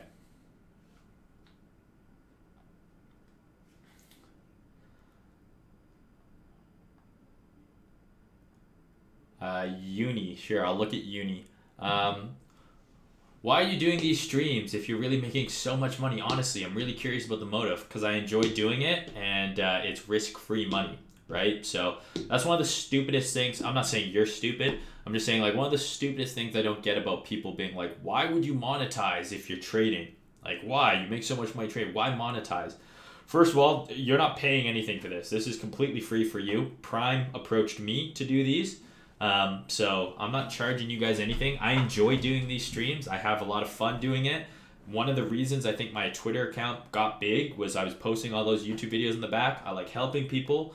I like seeing people learn. I like helping people make money. And if something I can show someone in the charts gives them that extra piece of knowledge that, you know, helps them take their trading to the next level, that's awesome. There's a ton of shitty information online. And if I can just be a resource for, you know, someone just kind of making their trading journey that much easier, that makes it worthwhile for me on its own. I was doing these streams well before I was paid for them. I've only started getting paid for these from Prime recently. They do pay me for these. It's sponsored. That's what that means. Speaking of, I forgot to have my little logo on. Oh no, the overlords at Prime are going to be mad. And two, I have no problem with anyone monetizing anything for their time. If you're good at something, don't do it for free. Do I think there's scammy predator groups out there who want to take advantage of people and take advantage of their money and shit like that? Absolutely, fuck those people, right? But I also believe that there's a lot of really good intentioned people who are charging for something that takes time. Anything that is of true value costs money. That's life. Value is very scarce. Things that are truly valuable usually cost money. If it was truly valuable, why would you give it away for free, right? So I enjoy doing this. This is fun for me. The fact that I now can make some money doing it is like bonus points. Trading is a like people who put in their time and make like a crazy detailed educational course like a Tom Dante or whatever, or if Cred wanted to monetize some of his shit, absolutely I think it's worth the money. It took an extreme amount of time and it's saving you a lot of time. I think you can learn most of what you need for free in trading. But if you can learn from someone who's proven that they know what they're doing and it saves you time, that's worth money. But the other part is it's risk-free, right? Like, for me to make money trading, I have to risk my own money, right? I have to risk my own money to make more money. If I can trade time for money where there's no financial risk for me, why would I not do that, right? Can you look at... Okay, I'll look at Uni. I'm going to end the stream soon here, guys, but I'll look at a few more charts. Uni... Tether. Yeah, so like, why are you trading ICX when there's charts that look like this, right? This is way newer. Uniswap, DeFi, all that shit is way newer. I can see it be way bigger in this market cycle than old 2017 and before altcoins will be. This chart looks way better. Like, this is already in an uptrend.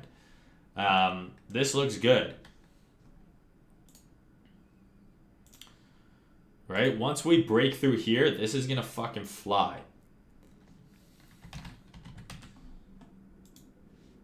Same with the Bitcoin pair. Looks pretty good, right? Once we clear that level there, this thing's gonna rip. So why trade ICX when you can trade this on the exact same exchange? GNT USD, I haven't heard that name in a while. Golem. I used to have this coin. And if I remember correctly, it's a shit coin. Oh. I'm pretty sure this is like my break even or something. So we're nowhere near there. I have this on Binance just sitting. It's dust. Again, this doesn't look terrible, right? You have this long period of consolidation here, a breakout, right? Albeit into resistance, but a move out of the consolidation. We're now retesting the consolidation. So if I'm in this move, right, I want to see this now be a higher low. So as long as it holds this, it should trade higher. And I mean, this is very similar, right? A little bit better even. Basically don't want to see it go below there, and then this could maybe go for a little bit of a rip. Looks okay.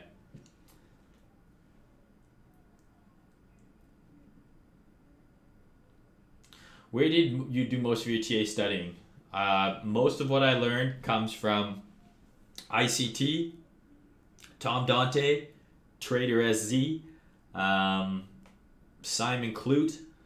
That would be kind of the core people that I learned a lot from, and then just spending tons of time in the charts, practicing, back testing, figuring out what works for me. I would say my style mostly resembles ICT techniques though. All of those people that listed have paid services that you can join and you can learn from them too. What do you think of Theta?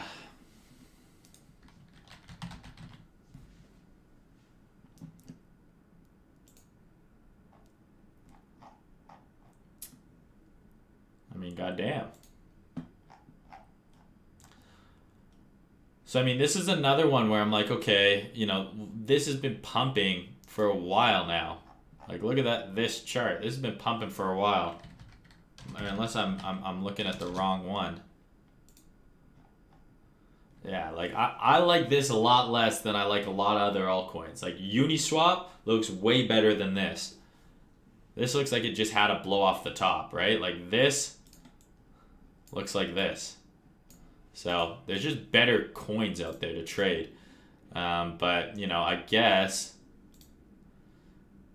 you could argue that, you know, this, I know this is a huge area, but like, if we don't hold this area, we're going to full retrace down to here.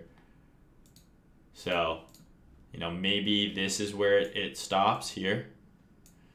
But there's just better looking coins than this.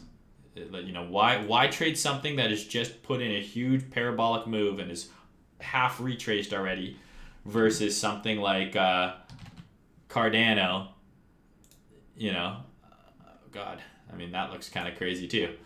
What the fuck? Is Cardano fucking Chad as hell? What the hell is going on here? You know, versus something like this, right? I don't know. But yeah, Theta, I think it needs to hold. It needs to hold this consolidation if this is going to have another leg higher. But yeah, I mean, that's pretty ugly for the last 2 months, nothing but down. So I hope you're not holding from anywhere after October 5th. Can you see DOT? I've already done Link, so go watch earlier in the stream for Link. So DOT, I don't know anything about this coin other than I've been told by people who are smarter than me that I should buy it. So take that with a grain of salt and for what you will. But this looks okay to me. Right? This looks okay to me. Downtrend coming into support, right? Nice higher high here. Took out all of these highs. I essentially want to see a higher low form now. Right here. Right? So if it can hold this area, no reason why I don't think it can go higher. Right? It's already tagged that level. So next test of that level, I think it goes through it. So this looks okay to me.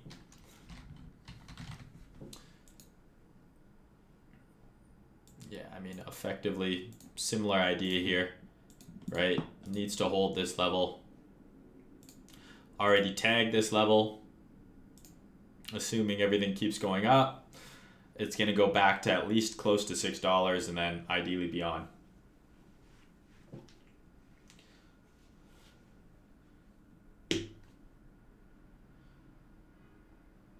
Jesse, you from Milan, Michigan, bro. What the fuck? Can you chart engine for us? Sure. You guys always come on here with new coins I've never heard of.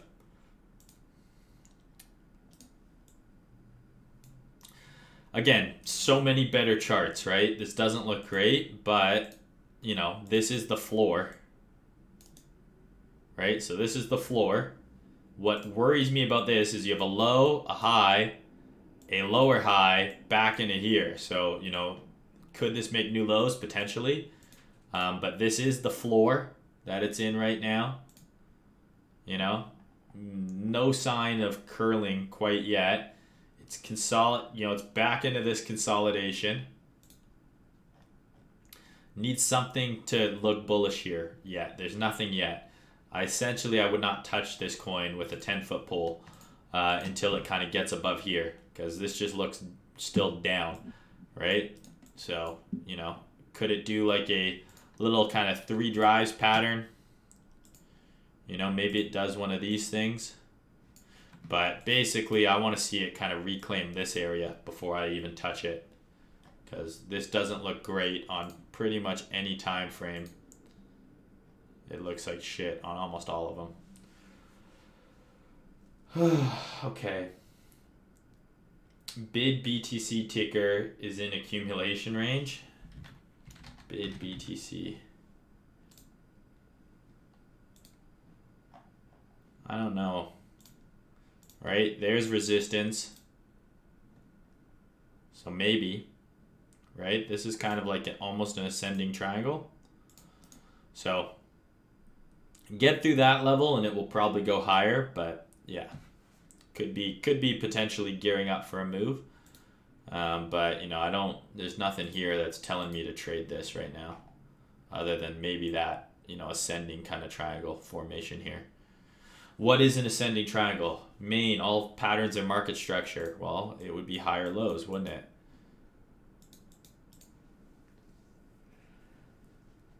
Main God, what up, Red?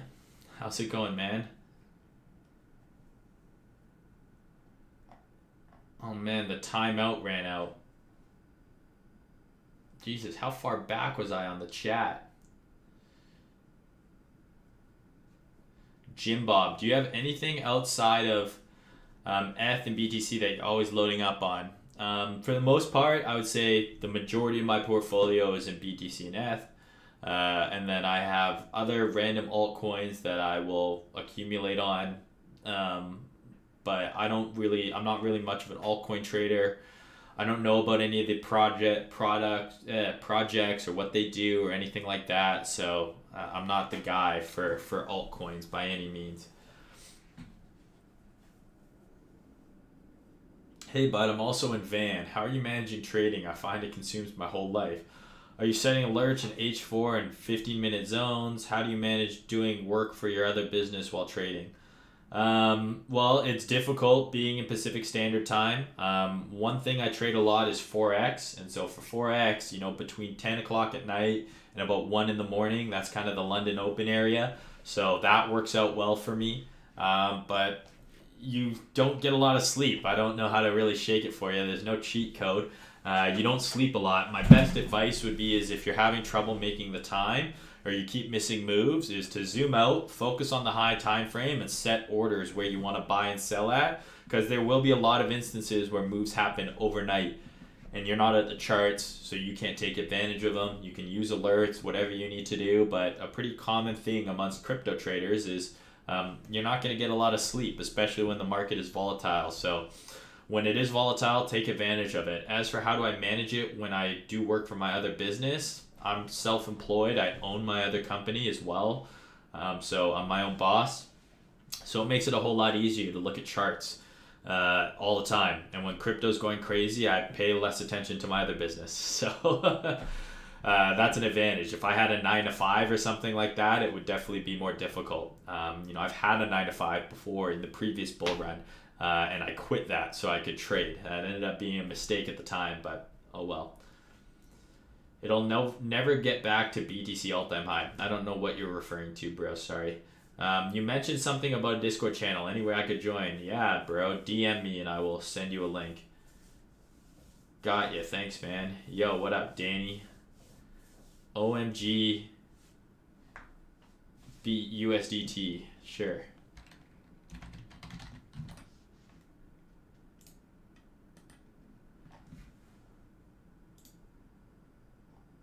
This looks like Link to me. Just at a first glance, this kind of looks like Link. Excuse me.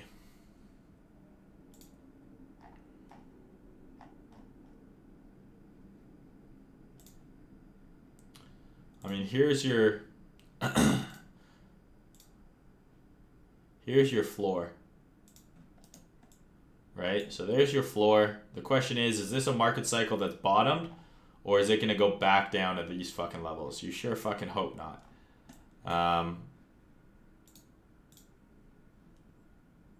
You know, so you don't really want it to lose basically this.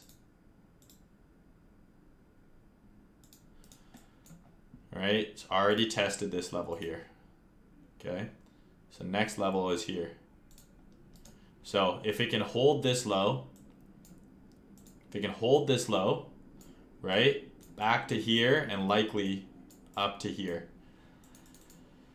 If it loses this swing low, I think we'll go back and test this area, which is really ugly. So just hope that it kind of holds this floor here that I've drawn out. But that's not a bad buyback. Now you want to see a push up, and it's got to make a higher high or else it's fucked. But not bad. What is the nonsense? Tell us what you're doing. Do you enjoy yourself? What's good? What do you think about Ether? Why that nonsense?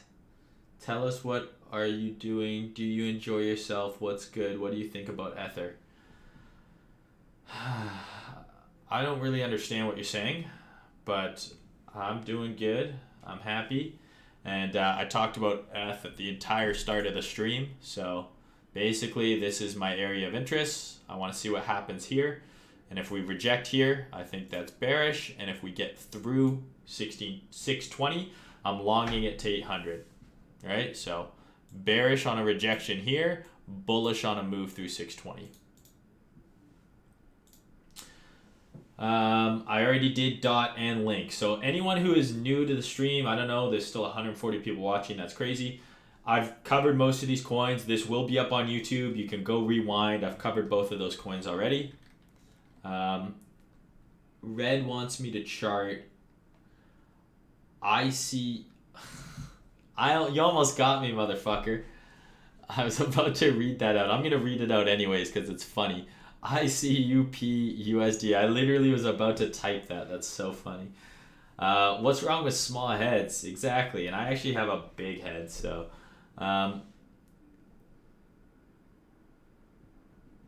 yeah, exactly, right? If you're good at trading, you're not allowed to make money doing anything else, right? Like, God forbid Bill Gates did anything else other than Microsoft.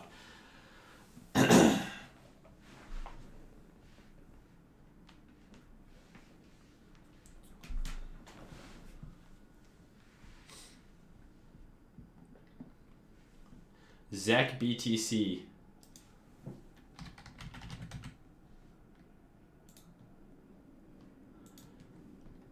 Yeah, I mean, look, if this doesn't go up from here, it's never going up. So I know Cryptopathic tweeted about this and got a lot of people to buy it right before it fucking retraced a large part of this move. Right? But if this isn't going up now, right? Like if it doesn't go up from here, it's fucked. So, you know, I don't hate this low time frame market structure, right? Low, high, higher, low right here. So let's see if it's got any juice. This would be kind of my first area of interest for ZEC right there. 4860. So if it doesn't go up from here, it's never going up. No, it's Haram, exactly. Haram. Oh, you get paid for this? I didn't know. Thanks for explaining. Good guy, Maine. Thanks. You did a marvelous job. You're my mentor on trading. Thank you. Love and peace. Peace and love to you, man. Why are you having fun? That's illegal. True. Main God. Also true. Bro, why are you doing what you like? Kind of cringe. I know. It is kind of cringe. I should stick to doing what I don't like. Here's the thing. I had a paid group, right, for a while. I had a paid group for almost 2 years, and I didn't like it. And I was getting paid to do it. I didn't like it, so I stopped. And I was getting paid. Don't do shit you don't like. Life is way too fucking short. God damn, come on guys, we need him. Motherfuckers don't like having fun. Thank you for your insight, man. Been following for a long time. Thanks, Julie. Tell us, what are you doing? Do you enjoy yourself? What's good? And what do you think about Ether? I already answered that. Got sent here by RedXBT, staying for fellow Canadian content. My man, what's up, bud? Is Ether going up right now or not? Will it go up in 2020? Will it decrease in value? Ram, my friend, I don't even know how to begin to answer your questions. I can tell English is not your first language, so I'm not trying to be rude or anything like that, just with how your questions are worded. You've got to, the questions you're asking are impossible to answer. Absolutely, right? I think we're in resistance. My plan is if we reject here to expect lower prices, and if we get above 620, I think it will go to 800, okay? So will it go up in 2020? It's been going up in 2020. There's only about a month left, so I wouldn't be surprised if it goes down more in 2020. But if it gets above $620, I'll be looking for it to go higher. And I think in 2021, it will go up too. First time to your stream, Trader, man. Good stuff. Straightforward. Thanks, bro. Nice to have you, Brian. Doxed. The fuck? Want to take a look at old... My girlfriend is in the other room. Probably just hates my guts. Want to take a look at old DeFi coin, BTS USD. Sure, why not? Why not? Why not? I'm just going to text my girlfriend here real quick.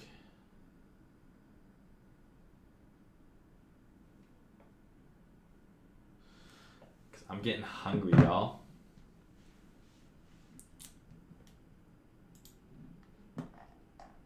Again, so this coin kind of looks like dog shit. I mean, the one advantage here, the one good thing is this could potentially be turning around, right? Right? So if this is a higher low, looks good, right? This would be kind of what I'm watching here. This little red box, which is just essentially this candle here. So if we can get through there, it'll probably go higher.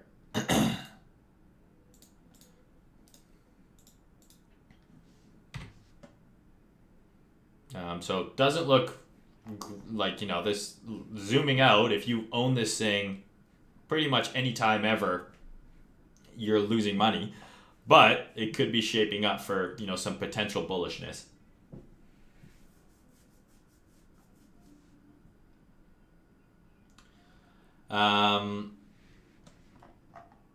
Yeah, so potential bullishness coming up, but again, there's so many better coins to trade. Again, I understand if you're holding the bag. The thing is this thing could just have a ripper of a pump one day, so pay attention to it, but this is not something I would personally trade.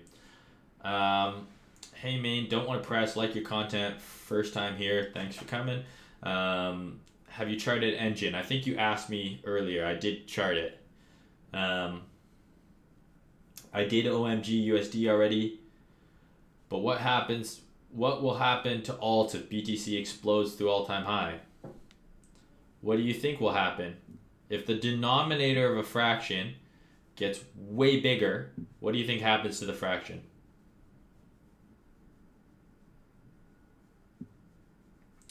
Right? Alts have been pretty strong, right? I would be more concerned with alt bleeding if Bitcoin drops as opposed to going up. Right now, Bitcoin strength is leading to altcoin strength. But again, right, it depends. Are you trading these altcoins for Tether or are you trading them for Bitcoin? Look at the charts, look at the market structure, make your decision.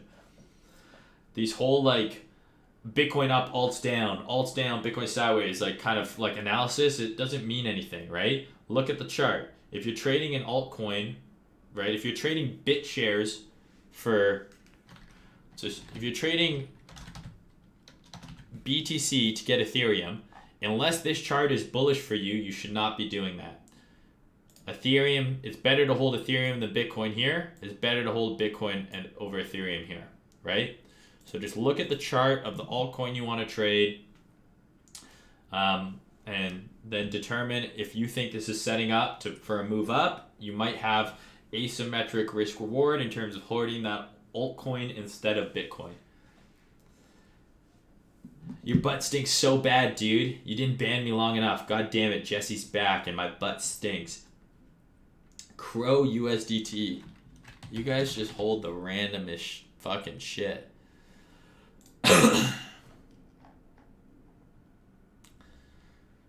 I don't know. There's a box. Yeah, I wouldn't want it to lose this level, that's for sure. You had nice. This is actually quite nice price action right here, right? So this is a breaker, right? We swept these lows. This is the candle that caused the low sweep. Boom, retest. I don't like the second touch. So, you know, I'm saying...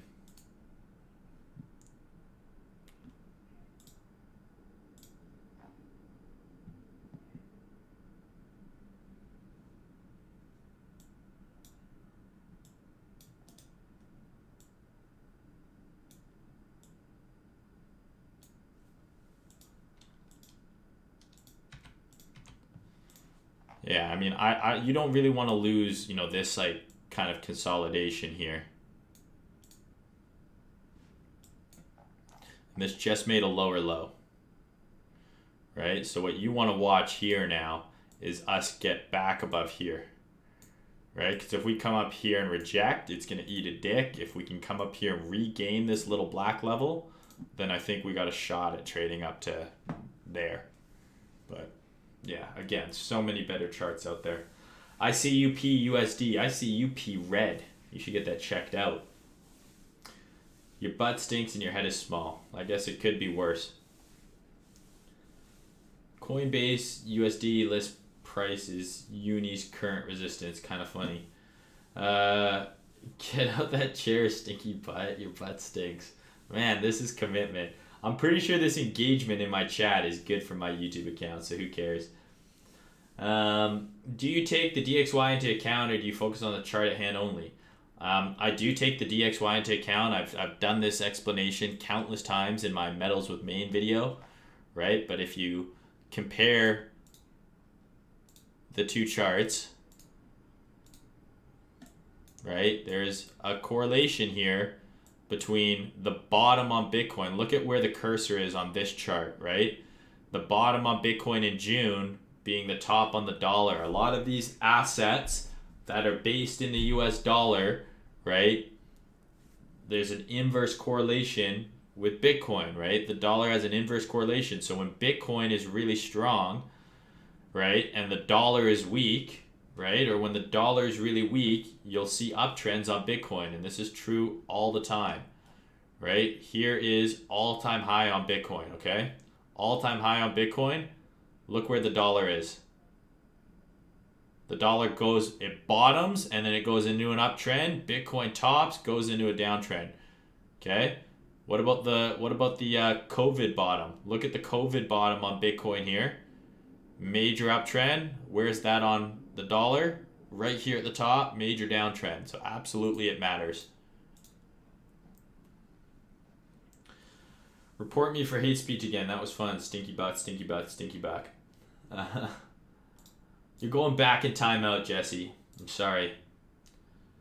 What's your view on PA entering supply or demand block? You prefer test the top or bottom, turn preferably. So generally what I'll do is a few things, right? If I'm just trading off the high time frame and I'm not actively monitoring it, like if I was going to short Ethereum, I'm not shorting Ethereum, but if I was going to, I would basically be entering on something like this. I would have a limit order right there. I'd have my fuck off with this fucking double clicking bullshit. My stop there, right? My target would be down here, let's say. And I would just have the orders set. So once it gets triggered, boom, the whole order triggers. If I'm entering this live, right, since I'm paying attention to the charts right now, what I want to see is on the low time frame, right? It's still too early to tell. There's nothing here, right? But if I see, let's say, an SFP, right, and then we come down and break that swing low, that might be a short setup that I'm looking to get in on. So I'll look for actual bearish price action. But if it just continues to push up, I'm not going to sell it.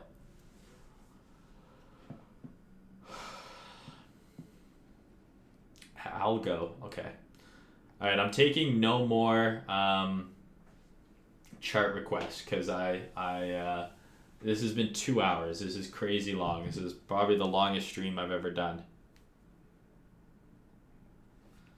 Okay. I will do algo. Like, why do so many people trade the same shitty charts, right? Why crow? There's so many better charts. Okay.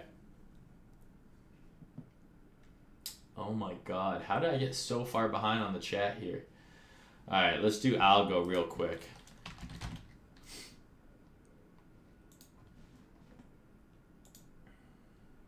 Yeah, like this looks pretty good.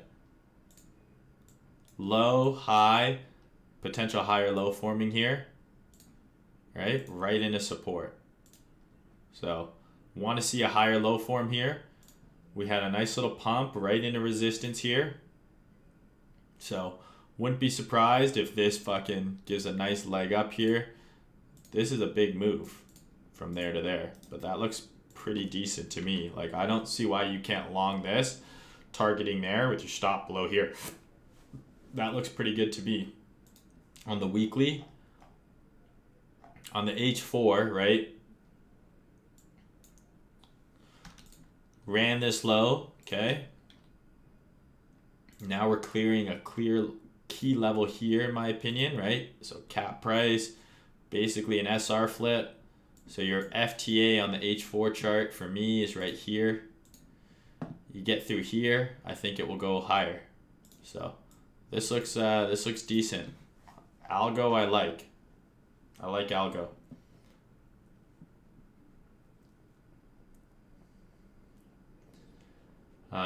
Is Jack really an oracle? Yes, absolutely. Can you see ZIL USDT again? Another random fucking shit coin. Like, do you guys own these coins and you're just trying to get out at break even, or are you actively trading them? I never understand.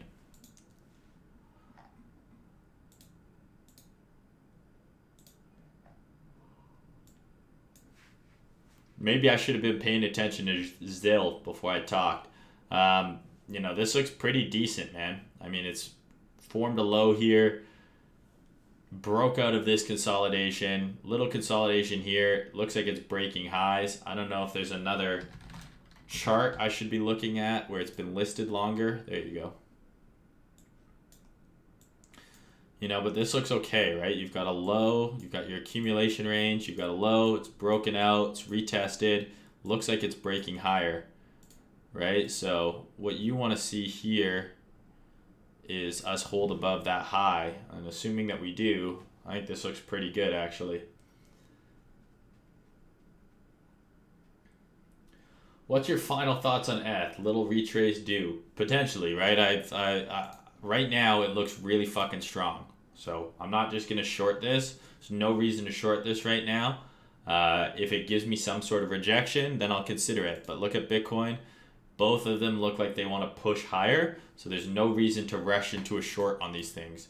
Wait until price action tells you that there's weakness, and then you can act on it. Unless you're trading this just with a limit sell and a stop, you're not doing anything right now. You're sitting on your hands and you're waiting. Can you chart Enron, please? I don't think Enron is available on TradingView, unfortunately. Who are the 4 traders that you learned from again? ICT, Trader SZ, Simon Clute, and Tom Dante. Jesse, what's wrong with you, bro? Can you take a look at corn? Everyone keeps talking about it. It is some crypto coin. Corn, let's see. Corn futures, let's take a look. Look at the gap up on corn futures. God damn it. Looks like it's going to be a bigly green week on corn futures. You know, coming into resistance. So we'll see. Pretty nice run so far in 2020 for corn. Quite similar to Bitcoin, actually, quite funnily. Trader XO, who is actually an altcoin savant, not me, says buy DOT and KSM, soon to be financial advice. So there you go. Yeah, buddy, been there, done that. You looking to short BTC? I'm looking for Bitcoin to show weakness in this kind of red area. I want to see weakness form here. I'm not looking to just short it. Tengo queso en mi pantalones. So Titanic Passengers has cheese in his pants. You didn't know I spoke Spanish, did you, bro? And French. Come on, don't fuck with me. How is Ether doing? Thanks for the engine chart, bro. You're welcome. Hey, man. How are you seeing REN USDT? Red. I just charted red. That's funny.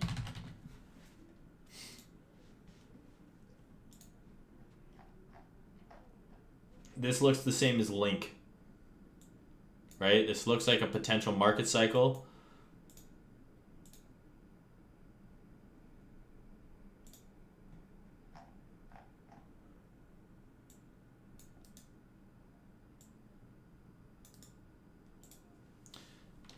I fucking hate how retarded I am with these fucking things.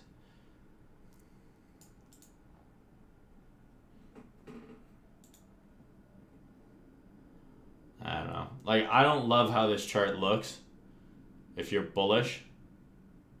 But we are in an uptrend kind of still here, right? So you've got an uptrend here. You've got a clear top here. So this is kind of what I'd be watching, right? And if it can regain here, it should go through that all-time high. But if it breaks this trend line, it's absolutely fucked. So that's what I'd be kind of watching. When can you scale into positions? How do you do it? Linear, exponential? How do you manage risk and position size? That's a very complex question, Vadim. Why don't you DM me and I can type that out to you? Algo, please, I'm bag holding since $1.30. I just covered it. Have you checked Tezos? Jesse, shouldn't you be in bed? Did you chart Tron? What's your other business?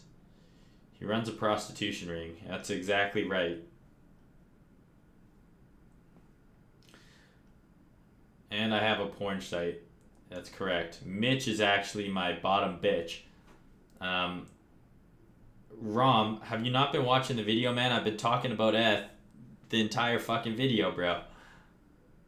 It's literally moved like $2 in the last 2 hours, and it's just been into the area that I said I'm paying attention. It looks good right now, man, but it's coming into resistance. Already covered Crow.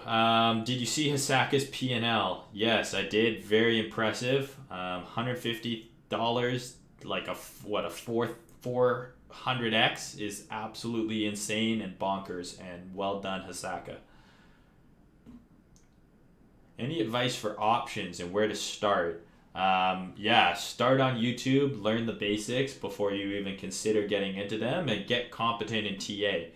You still need to know how to mark up charts and shit like that before you get trading options. You need to understand the timing aspect in terms of when the option contracts expires, what theta is, kind of the Greeks as they call them, because there's all these, Greek letters of the alphabet that represent different parts of the option. So learn the basics, make sure you know what you're doing from a charting perspective. If you don't know how to mark up a chart as is, you should not be trading options yet. But there's lots of great YouTube videos that can kind of teach you what's the difference between a put and a call, right? What is a strike? What is the strike price? What is the the expiration date of the contract mean? How do you manage your risk and calculate risk? Things like that. I longed XMR. Am I doomed?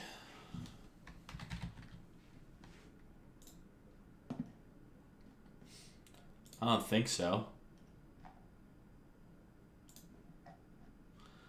I don't think you're doomed, right? I think if Bitcoin continues to go up, all of these ascending and triangle, continuation patterns will all break up.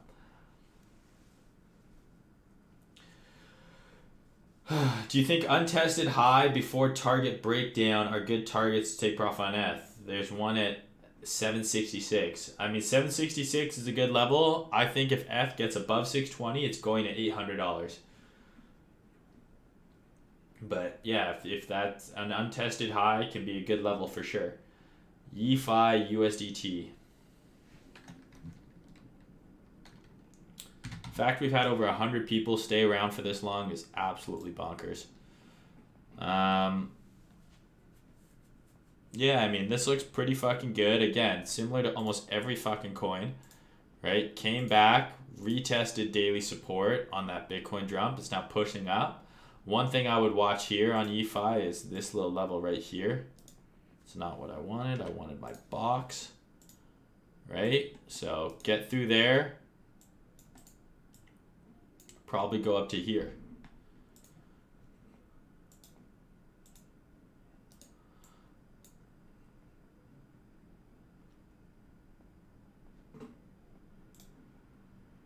Another area of interest is right there.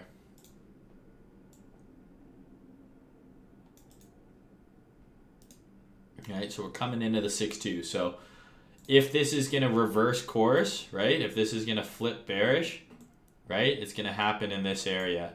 If it gets above here, it's going much higher.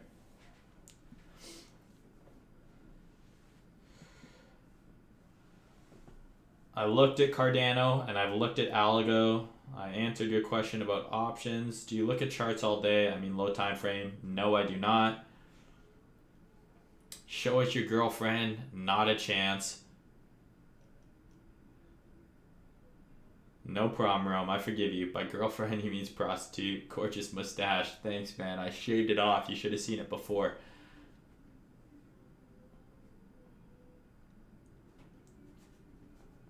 Thoughts on using USD chart to spot fear and greed. USDT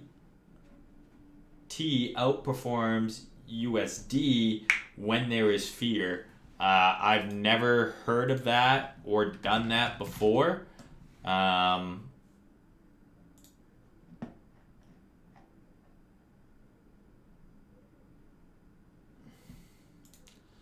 don't know. What's actionable here? Because if this is what you're talking about, this looks like a bunch of nonsense to me. But I don't know. I've never done that before, so I can't really comment.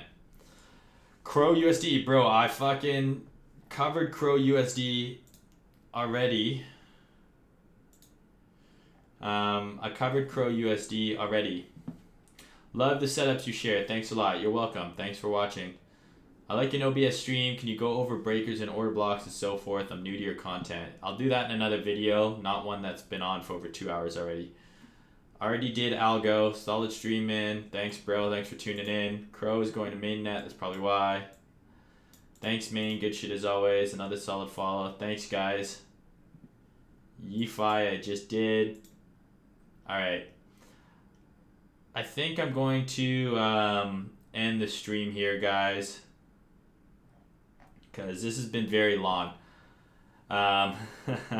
Thank you all so much for hanging out. This was a banger, 2 hours. I didn't expect it to go that long. But wow, I think we had like 150 viewers at one point, which is super awesome. So thank you all for tuning in.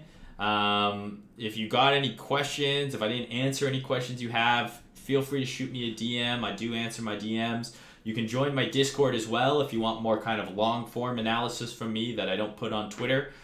DM me. I'll send you an invite to my Discord. It's all completely free. And yeah, thank you guys so much for tuning in as always. Appreciate it. And I'll be back sometime this week with another stream. All right, guys. Thank you.